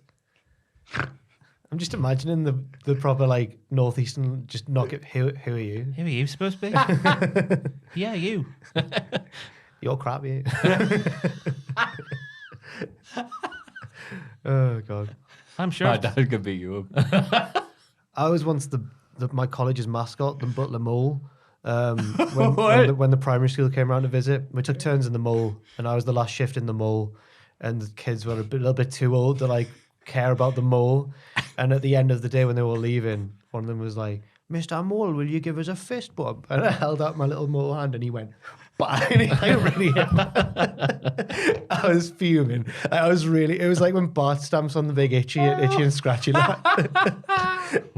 There's a picture of you as a mole. Well, it'll just look like there's pictures of the mole. Richard, can you Google? I want that one. Josephine Butler mole, and you'll see the costume that I had to wear. At one point, I had to do the Gangnam Style dance because the kids were like, "Mr. Mole, will you do the Gangnam Style?" I was like, "Oh god." Wait, Gangnam Style. Wait, Josephine that was Butler. like 2017. There, that's but there. Wait. I thought it was just like when you were a kid. No, it's when I was at uni. Oh, And the kids uni. came on. That's not me doing that. but that was Why is he doing a sexy pose? Why is he doing a sexy pose? that was my What's he college's. doing with that sign down there? Go below the sexy pose, Richard. Oh, it's too small. Oh. Which is next Oh, to it's a the sign for the thing. yeah. Oh, It's horrible wearing one of those outfits. It looks like former Newcastle United managing director Lee Charnley, if you know who that is. Modelled after Lee Charnley. he was the first mole, you see. Mine was. Oh God. My first show was at Temple Park Leisure Centre in South Shields. And I've mentioned this on the podcast before, so I'll rattle through it. But I'm sure my biggest memory of it was they ended with a Royal Rumble, and the heel won. And he was like, looking back, he was good because he was like smaller and more technical and stuff. But he must have been good because they had him win the Royal Rumble. And he cut a heel promo around the show with this Teesside accent saying like, "You can all kiss my ass" and stuff. And all the kids are going like, "Boo!" And I remember when I got a bit older, my dad saying like, my dad's not into wrestling at all, but he was like, he was good. You could tell he was really into his character. I've since asked local wrestlers of an older generation, like, who would this have been? And none of them know. Yeah. So I don't know if he just retired young or something, but I wish I knew who he was. It meant every word he said. I'm better than you. What am I doing with my life? I remember the theme of it being something like, "I'm the best technical wrestler around, and none of you appreciate me." Because this was on a card with Kane and Sting, but not the real Kane and Sting. And Prince Albert. Yes. Oh, thank you for that. Question number 3. Afternoon, gents. I'm afraid I don't have a tangentially related story or a daft poem to lead into this today, as I'm too busy having my goddamn mind blown. I'm writing this about an hour after news of Cody leaving AEW as broken. And I've spent that time thinking about how he might be treated in WWE if this is where he ends up. On one hand, we've seen time and time again that Vince is an unbelievably petty human being. So my first instinct was that he's unlikely to be treated well.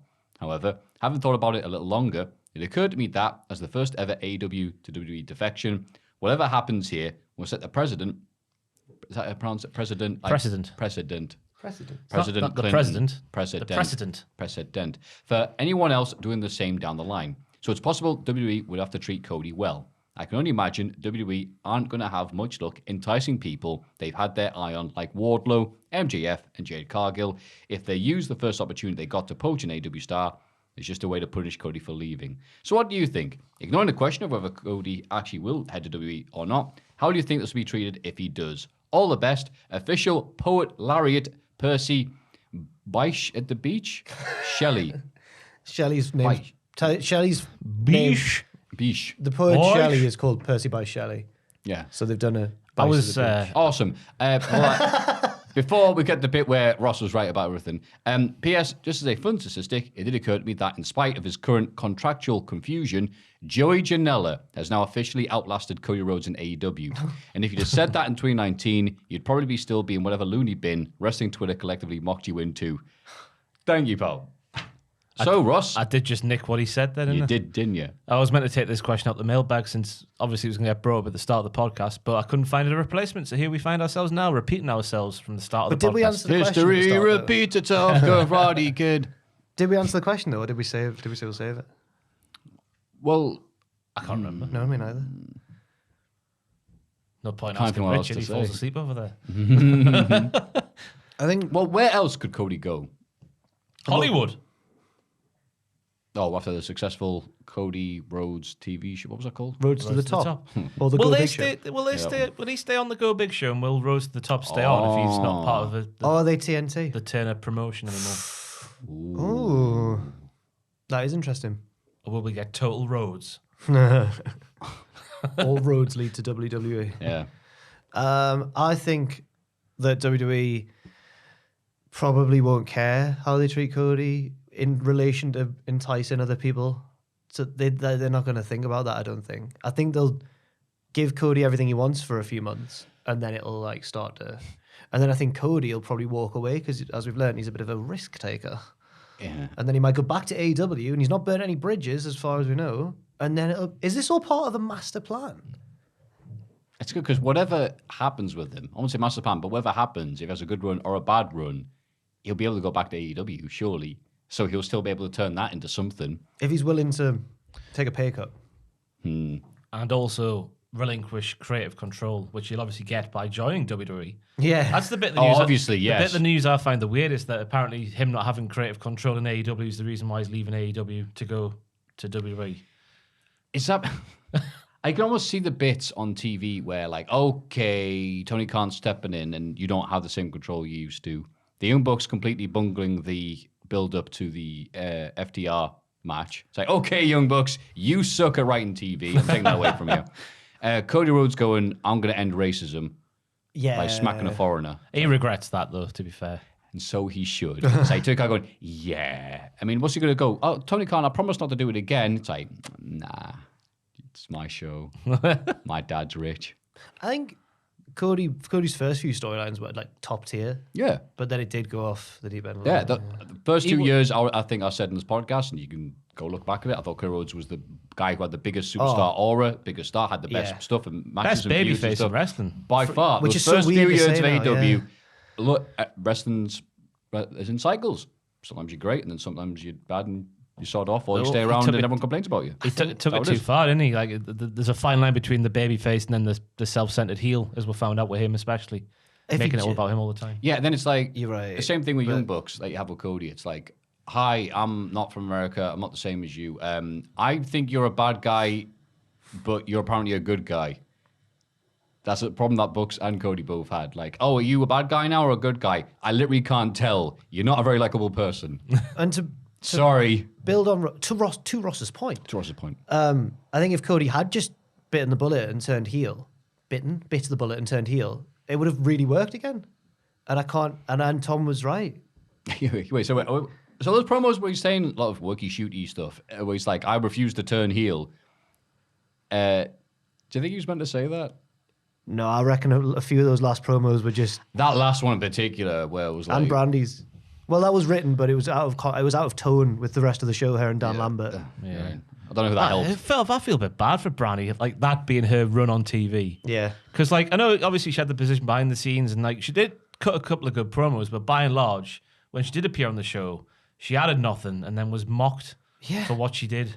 And that's her and AEW done. I feel a bit bad for her on that respect. Yeah. Especially And she Wade did Keller really- put out that report last night, or maybe Oh my 3 days God. ago, where it's like, by the Oh way, my God. hey, Everyone hates her. exclusive from Wade. Well, just in, breaking news. Oh, extraordinary. Apparently everyone hates Brandy Rhodes, not very well liked. I'm like, usually when this would come out about people like Bray Wyatt or someone who's very vocal Difficult to online, work with. difficult to work with, and it would come up with like situations or reasoning behind that. This was just, oh, well, yeah, by the way, no, she's not very well liked. But no reasons given, no examples, no people given. It was just, oh, here's the. It's almost like someone rang up and say, hey, can you just spread something about that? Yes. Tony Khan. No, he gives us the fivers. He can't be a bad person. Shush. Wade Keller's buy report my was meal weird deals. because Go on. it was like, no, I don't want to take any sides. I'm just saying what I've been told. No one likes Brandy. And then it was a bit of a tirade about Cody as well. The feeling is that Cody is too similar to his dad, spends money that he hasn't already got. And I was just like, well, this is going in really hard on like Cody and Brandy. But it seems to be based, it was just vague. Oh, by the way, they smell. Yeah. Like, right. I know it's years ago now and stuff, but they were really professional whenever we were on the same show as them. We were working on the same show as them. Me and Ross were in the main event, and they were fine with being... When we worked for that company who had their wrestling promotion. Yeah. That's right. There was one incident where a certain wrestler was meant to be in a Rumble and then didn't, and then pulled out. And then Cody like didn't have to, but he was like, I'll be in the Rumble. And he just went in the Rumble. Yeah. The one that Pacitti was in. I'll see which wrestler pulled out. Del Rio pulled out of the Rumble. That I can't believe. No. But Cody, we have to say allegedly because no one will believe us this story about Del Rio not showing up for something. But Cody, no, he was there. He was still there. No, he was still there. He was there backstage. That's even better. Yeah. Just didn't want to be in the Rumble. But Cody didn't have to, and he was like, I'll do it. He enjoyed the flight over.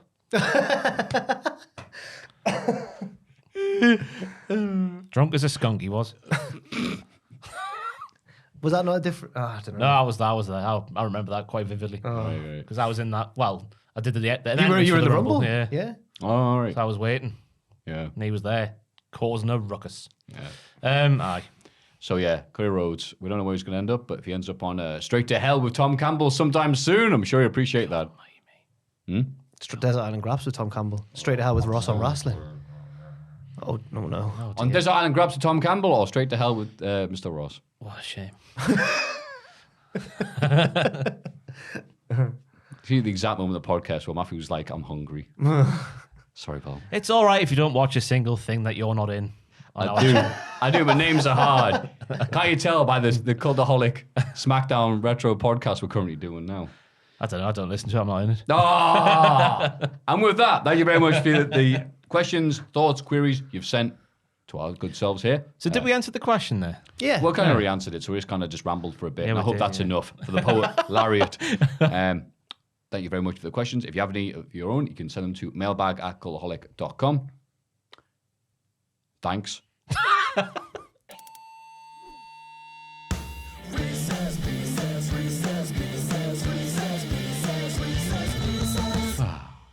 Wrist piss. Hello, chaps. Thanks for the podcast. You're the soundtrack to my Saturdays and help me get through all the laborious adulting that comes with being over 30. Ooh. Yep. I know you hear it a lot, but I hope you all take a moment every once in a while to know that you really do have a positive impact on thousands of lives. Ooh. Whether that's helping them, don't think about that. Whether that's helping them out in dark times or just helping them get through the day's chores, it means a lot. Anyway, enough gushing. Reese's. Oh, they've even done the 3 different spellings. Reese's, Reese, or Reese's. See, I'm glad someone gets that. You have been gifted a magic wand. Good. That turns wrestlers into bands based on their gimmick/in-ring style. Tell us what bands the following wrestlers become. A few to get you going. RVD is Snoop Dogg because of Rolling Thunder. Get it? Well, Dan, the drugs, yeah. Matt Hardy is David Bowie. So many characters. Okay. Hangman is Bo Burnham because of his millennial existential crisis. Okay, we ready for this? The list. We'll go Jack Ross, Matthew. Britt Baker. She is Chip Skylark from Fairly Odd Parents. Any reason? He sings a song called My Shiny Teeth and Me. Oh. I panicked. I was going to go for someone like Christina Aguilera. The popular one. Yes. The one that all the little girls want to be. Oh, like Britt Baker, you mean? Aye. That's a good one, that. Oof. Supergrass, because she's young, she's clean, got teeth, nice and clean. Yes. We're your friends. Is that the lyrics, is it? Until Jimmy Hater turns on her, she'll be all right. There's a brush your teeth nice and clean bit, yeah? Yeah. We're young, we're clean, we brush our teeth, nice and clean. Young, yeah. free. Is that how it goes, is it? We are young, more we're or less, free, yes. brush our teeth nice and clean. Free. Yeah, young and free. Yeah. Brush your teeth nice and clean. Yeah. See you as Good friends. reference. We all right. All right. It's one of the songs you guess in the first 2 seconds. When you get there. Chuck Taylor. Oh. He is Weird Al. I don't know. I was Tenacious D or T. Oh. Yeah. That's sort of like T, funny. Tenacious T. I was going to say a Primus. Primus. Who the hell are Oh, they? wow, okay. Yeah, Or I'm that. going back. They're like, I don't know how to explain them. I've heard of Primus. Yeah, they're like a somewhat comedy, somewhat good band. But they're like, My Name is Mud. Oh, yeah, right. My name is, but whatever. Anyway. Yeah, a sexy comedy band. We're in agreement. Kevin Owens. Ooh. Okay. Kevin Owens is... Oh, man. I think he's Tool. Because he's heavy. Oh, but Tyler Bate. Because he's heavy, but he's the thinking man's heavy. Oh, okay, that's a And good everything shout. that Sam has taught me about Tool, whether I knew that or not, whether I wanted to know it or not, because I don't get Tool. I don't get it. Yeah. But Sam does. He's a big fan, so I'll say he's Tool. I like Tool. I like the drummer from Tool especially. He's good at the drums. Oh. Aye. He's good at the drums. What's that your favourite man. Tool song? I don't know the band name. I just put them on Spotify and then let them play through. Oh, nice. Couldn't tell you what they're called. The one that starts with "You are that one. It's a good one. I did not And the expect you bass to know who comes in. Tool is. That one. Yeah. I don't know them by name. I just put Spotify Yeah. and let them play through. Oasis for Kevin Owens. Throw all that. Oasis is a good shout, actually, because, Badass. And he hates his best mate. I know and Liam are Yeah, there we Kevin. go. Terry Funk. Terry Funk. I mean, like Lynyrd Skynyrd or something. Rolling Stones. Oh no, there's no. Yeah, who's like more cowboy? Oh, Creedence. Willie Nelson. Yeah, we've got Clearance, Clearwater Revival. Clearwater Revival, yeah. Some folks about. Yeah. Oh, that's a good banger of a song. That's a good song, that. Have you ever seen The Rain? Oh, Yeah. great song. I see that head. That one. Yeah. Is that the same song? retirement looming. Yeah. Cody Rhodes. Oh, he's not been talked about enough. Who would you go for Terry Funk? Oh, yeah. I like Clearwater, but if I can't have that, I'll have John Bon Jovi. What? I'm a cowboy Oh, tune. with steel knees. All right. You say Cody? Cody Rhodes. Probably Ooh. Jedward. No. Ross showed me a clip yesterday of Cheryl Cole thinking that she was lip syncing to her song "Call My Name." How do you think I feel when you call my name? But what was it? She didn't realize. It's a live performance. She's Yeah. on I think it's Stand Up to Cancer, I think the show was. All right. And she's obviously got the earpieces in live on stage, so you can hear herself singing in her ear for lip sync and timing purposes, but you can't hear what's being played to the crowd. So I think she thinks what's in her ears is being played to the crowd, Right. but what's being played to the crowd is the instrumental of her song. So she's lip syncing, but you can only hear her sort of go, "Hi." Yeah, it's really bad. Yeah. She realizes halfway through, but for the first half, she's like, "Call my name." She thinks she's miming, but she's not. But then she rips her earpiece out. Can hear, "Oh my god!" And Yeah. just carries on. that to me sums up Cody Rhodes. Bruce Springsteen. Beautiful, horrible metaphor of that. Sorry. Bruce Springsteen for Cody Rhodes. He's the boss, isn't he? He's Americana. Not, Born in the USA. Wow. not anymore, he ain't. I mean, yeah, he's still born in the USA, sorry. That's he should come out to that when he beat the go-go. Ending racism. That's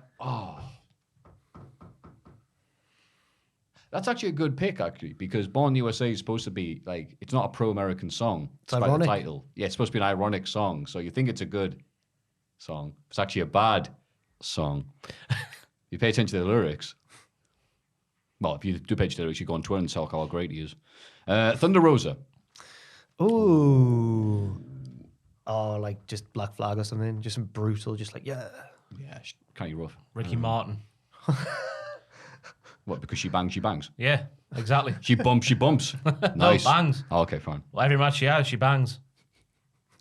Whether it be 5-star ratings or Of course, that's what we refer to. right. bang, Come on, man. wallop on a chair. The Batman special effect noises.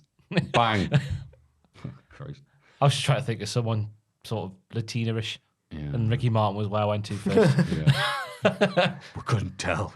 She's a bit crazy, living the vida. She could be. Yeah. Any other songs you had? I don't know. That was it, wasn't it? That's the two, isn't it? Yeah. I'll go on. AC/DC.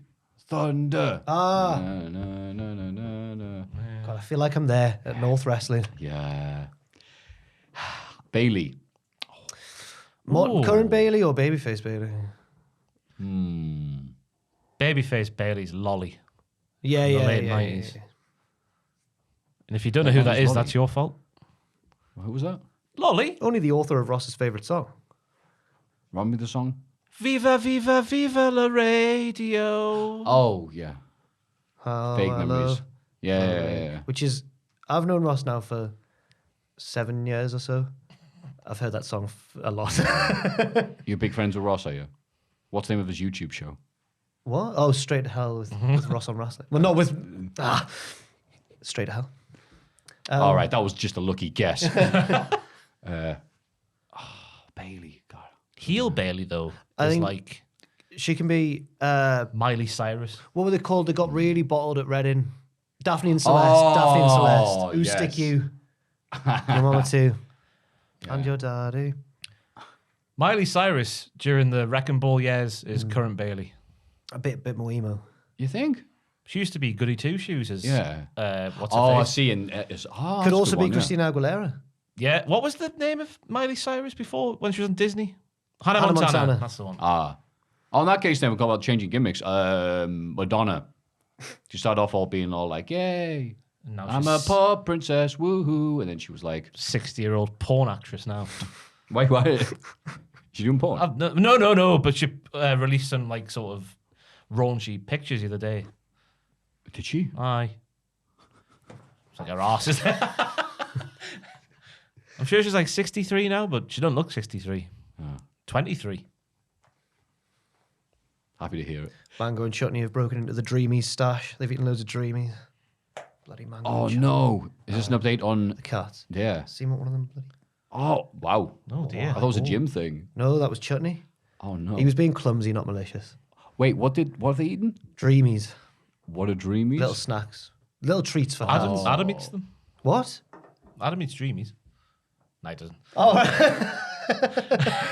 Why did I believe you? Swear? That's only. That's where Because he used to have a horrible diet. That's why. that's where I used to. I first heard of Dreamies was Adam. I heard of them Just from give Tom. Give him to Mr. Happy. Mr. Happy, yeah. Shawn Michaels. Oh, Creed. Because didn't they go all born again Christian? Yeah. Yeah. No, they're very Christian. Oh, just very Christian. Yeah. Creed. And he's sacrificed so much for the business. Justin Bieber, Okay. sexy boy, and other Justin Bieber songs. Yummy. Baby, Yummy yum. baby. Oh, One less lonely girl. Cliff Richard. Right. She's been around for... Been around forever. Loves the God. Really loves the God. Yeah. And still hangs out with the young ones. No. Shouldn't be Viv afraid. Richards. Yeah. which NXT superstar would write a poem about Cliff or Sean? Oh, 'cause Sean. Well, I forget how the poem goes that Rick does about Cliff. Just remember Cliff. Does one All about, of them. Does one about Vanessa Redgrave? No. Rick Mail does one about Vanessa Redgrave as well. And it all ends with like, but if I did die in your presence, it wouldn't be a red grave or something like that. It's just so crap. Who would write who's like, Gargano. 100%. Oh, yeah. Father. Bryan Danielson. Macklemore. Oh, bloody Justice Joe. Granddad's clothes. Who's Don't like, get that at all. I've just laughed for no reason. It's the only song I know he's done. who's like it's got to be like someone considered like Jimi Hendrix or something, like a really Joe Satriani. Great on the guitar. Right. No, The drummer from Rush. Neil Peart. Yeah. I'll go with Jimi Hendrix. Okay. Just because I really like both of them. Who is Macklemore? I've just gone for the more badass feel. Macklemore's Thrift Shop. Yeah. I'm Oh, gonna look pop some incredible. Oh, God. Unfair told us. Me and Fraser always put on his song Downtown upstairs. Downtown. He also does Like the Ceiling Can Hold Us. Oh, yeah. Yeah. That You sticking with that? Doesn't, no. Yeah, 'cause it doesn't fit at all. It's all terrible, haven't it? Yeah. Pick yours, Matthew. I'll get one. Yeah, you're right. I'll be someone technically efficient. Oh, I'll go for Nas. Oh, go on. I'm going for Nas. Oh, why? Yeah. Because he's considered one of the best ever, and he's very technical. Ah. Flea. Oh, that's a good one. Yeah. He is the wrestling's Flea. I'll go for Kendrick Lamar, actually. Considered I'll one of pick the like best ever, 4. but he's still going, Cool. still active. Right. Anyway. That's a good one. I'll pick any of the ones that Jack didn't pick there. Misawa. Mizawa. Oh, like Led Zeppelin or something? The lead singer, what's he called? Bon thingy, who died from AC/DC. Bon Scott. Bon Scott. Bon Scott. Ah, okay, yeah. Am I getting the right guy? No, that's right. Yeah, yeah. No, 100% right, mate. Sorry. No. If you Irreplaceable. want blood, you got it. Yeah. His voice was a lot better than Brian Johnson's. They're 2 different flavors of greatness. Yeah. Brian's is We more, have to say nice things about him because he's from the area. I know, I know. Brian's is more parodiable. If that makes sense. Yeah. Can't- It's a car from Italian job, man. So, I think a band that like split up. Oh. Like died horribly, but Westlife? yeah. Mizawa, the Yeah. Westlife. I never got to see him live. Thanks again. That was the last We one. always been, That was great. Jack Atkins upstairs made me feel terrible because I used to. My brother, when we were young, was in the Westlife fan club when I was about 10, and he would have been about 7 or 8, and I used to bully him because he was in the Westlife fan club. And obviously, when he grew up and realised that Westlife are fantastic, I like the tit, don't I? And Jack Atkins made me feel really guilty about bullying my brother when I was younger for being in the Westlife fan club, even though I used to think it was because my mum wanted to be in Westlife fan club, but was too embarrassed. Possibly was. Yeah, so he used me brother as a pawn. Does your brother even like West? Did he I even don't like know. them? Maybe not. Who knows? Yeah. I got the Spice Girls annual when I was at school. It was just me and all these other lasses because I was selling them for some. I don't know why that was a thing, but it's like, get the Spice Girls annual. And good, I like their songs. And be like, what? They're women, Maffew. Yeah. Thanks again. Bonus dog pick attached of our boy Zeus because he is the best. Cue Richard's fingers Oh, we do to have- bring up the picture of the large dog. Yay! Oh my God. Nice dog. The big dog. Yeah. And a woman looking at the smaller dog trapped up its arsehole. Could Pacini lift that dog? Nah. No. Nah. I think the dog would let him try and lift it. Yeah. But It's I a don't think it would good-natured dog. Yeah. The dog will laugh with, the bacon tongue. That's from Tom Joseph, Reading, Berkshire. Thank you very much, Thank Tom you. Joseph. If you have any lovely Reese piece to send to ourselves, or a non-lovely one, we don't care. We'll take them anyway. Please send them to mailbag@cultaholic.com. It's Cultaholics.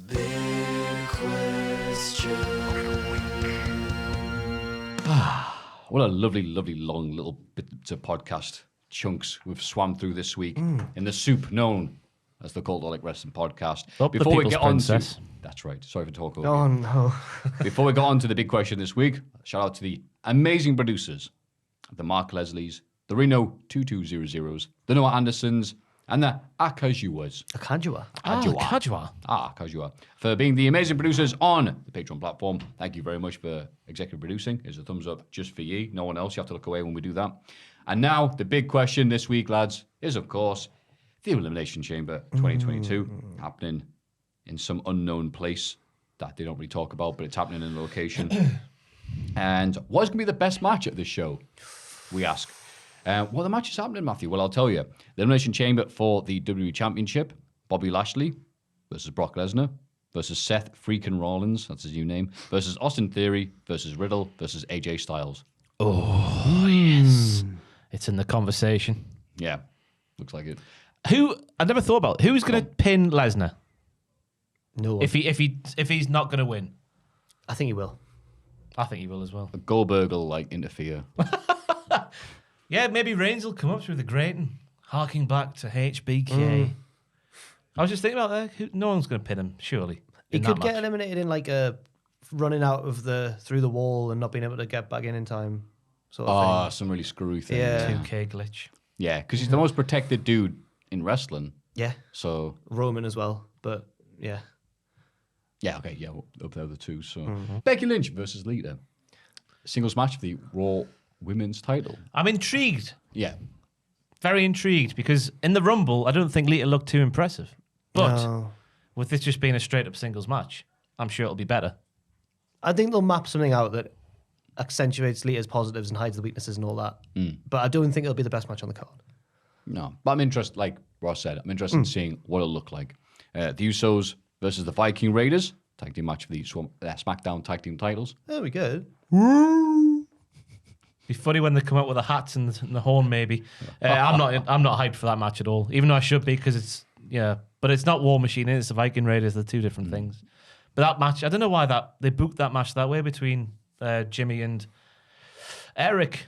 Forgot his name. I forgot his name again. Jimmy and Eric. No, it's taken away from the tension of the feud. Beating them so easily. They've been punking them out.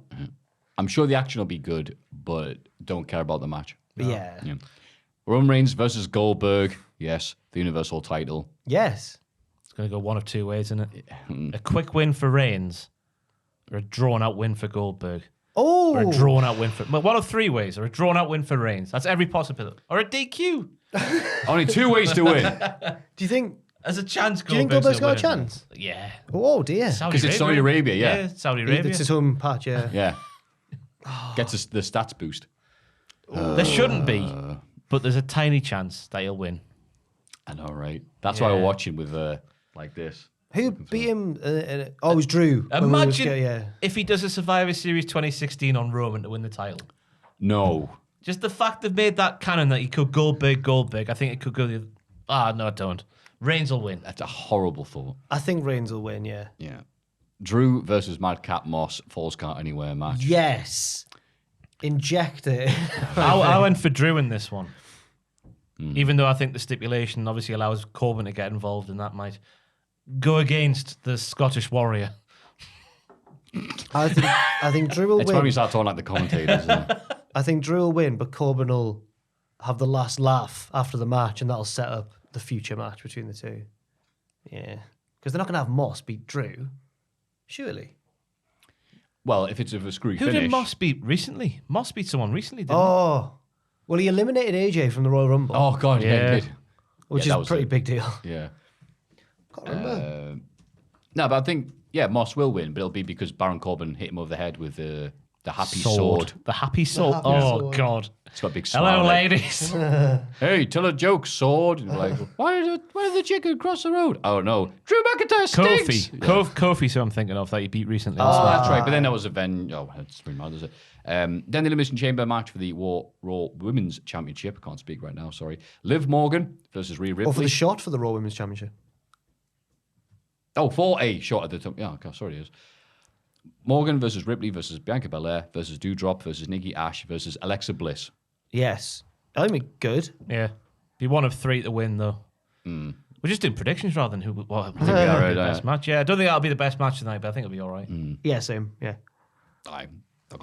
Bianca's got to win, right? I think so. Yeah, I think That's as well. my pick anyway. The easy one. Ronda Rousey and Naomi versus Charlotte Flair and Sonya Deville. That one little bit where Ronda and Charlotte get their hands on each other will be very good. The rest of it, I think, will be more about Naomi and Sonya, which will also be good. Unless Ronda's got one hand tied behind her back and Sonya's got one arm that doesn't work. That might handicap the match a bit. Yeah. I don't think it'll be the best match on the show. No. But I've got high hopes for it after the last Saudi show. Do you remember the women's matches on the first few were all very like, you had like, what's she called? The sassy southern lady? Lacey Lacey Evans not being a heel at all. What happened to her? She got pregnant. got pregnant, didn't she? Then hasn't come back It's since. just under Oh, contract. she's on the contract. Ric Pregnant, Flair got her pregnant. Yeah. Oh, God, that's kayfabe, isn't it? Yeah. Do you remember they had she had a match with like Natalia, I think, and there was no, it was an intense feud, but then in Saudi Arabia they were like just had a clean technical match. But now Becky Lynch had her match. It was a triple threat, and it was the crowd were big for it, and she was herself. So I think this will be all right. I think. Yeah, this will definitely be the match that will influence the world because that's what WWE's doing. Yes. Oh, God, that's a new buzz phrase, isn't it? Oh God. Don't hurt yourself slapping your back, pal. And also Rey Mysterio versus The Miz in a this show hasn't got enough matches match. That'd be a good match. I'm sure it will be, but it's, all right, cool. Get Maurice and Dom involved a bit. Yeah. I think the best match will be one of the two Elimination Chamber. I know it's not a groundbreaking thing to say, but it'll be one of the Elimination Chamber matches.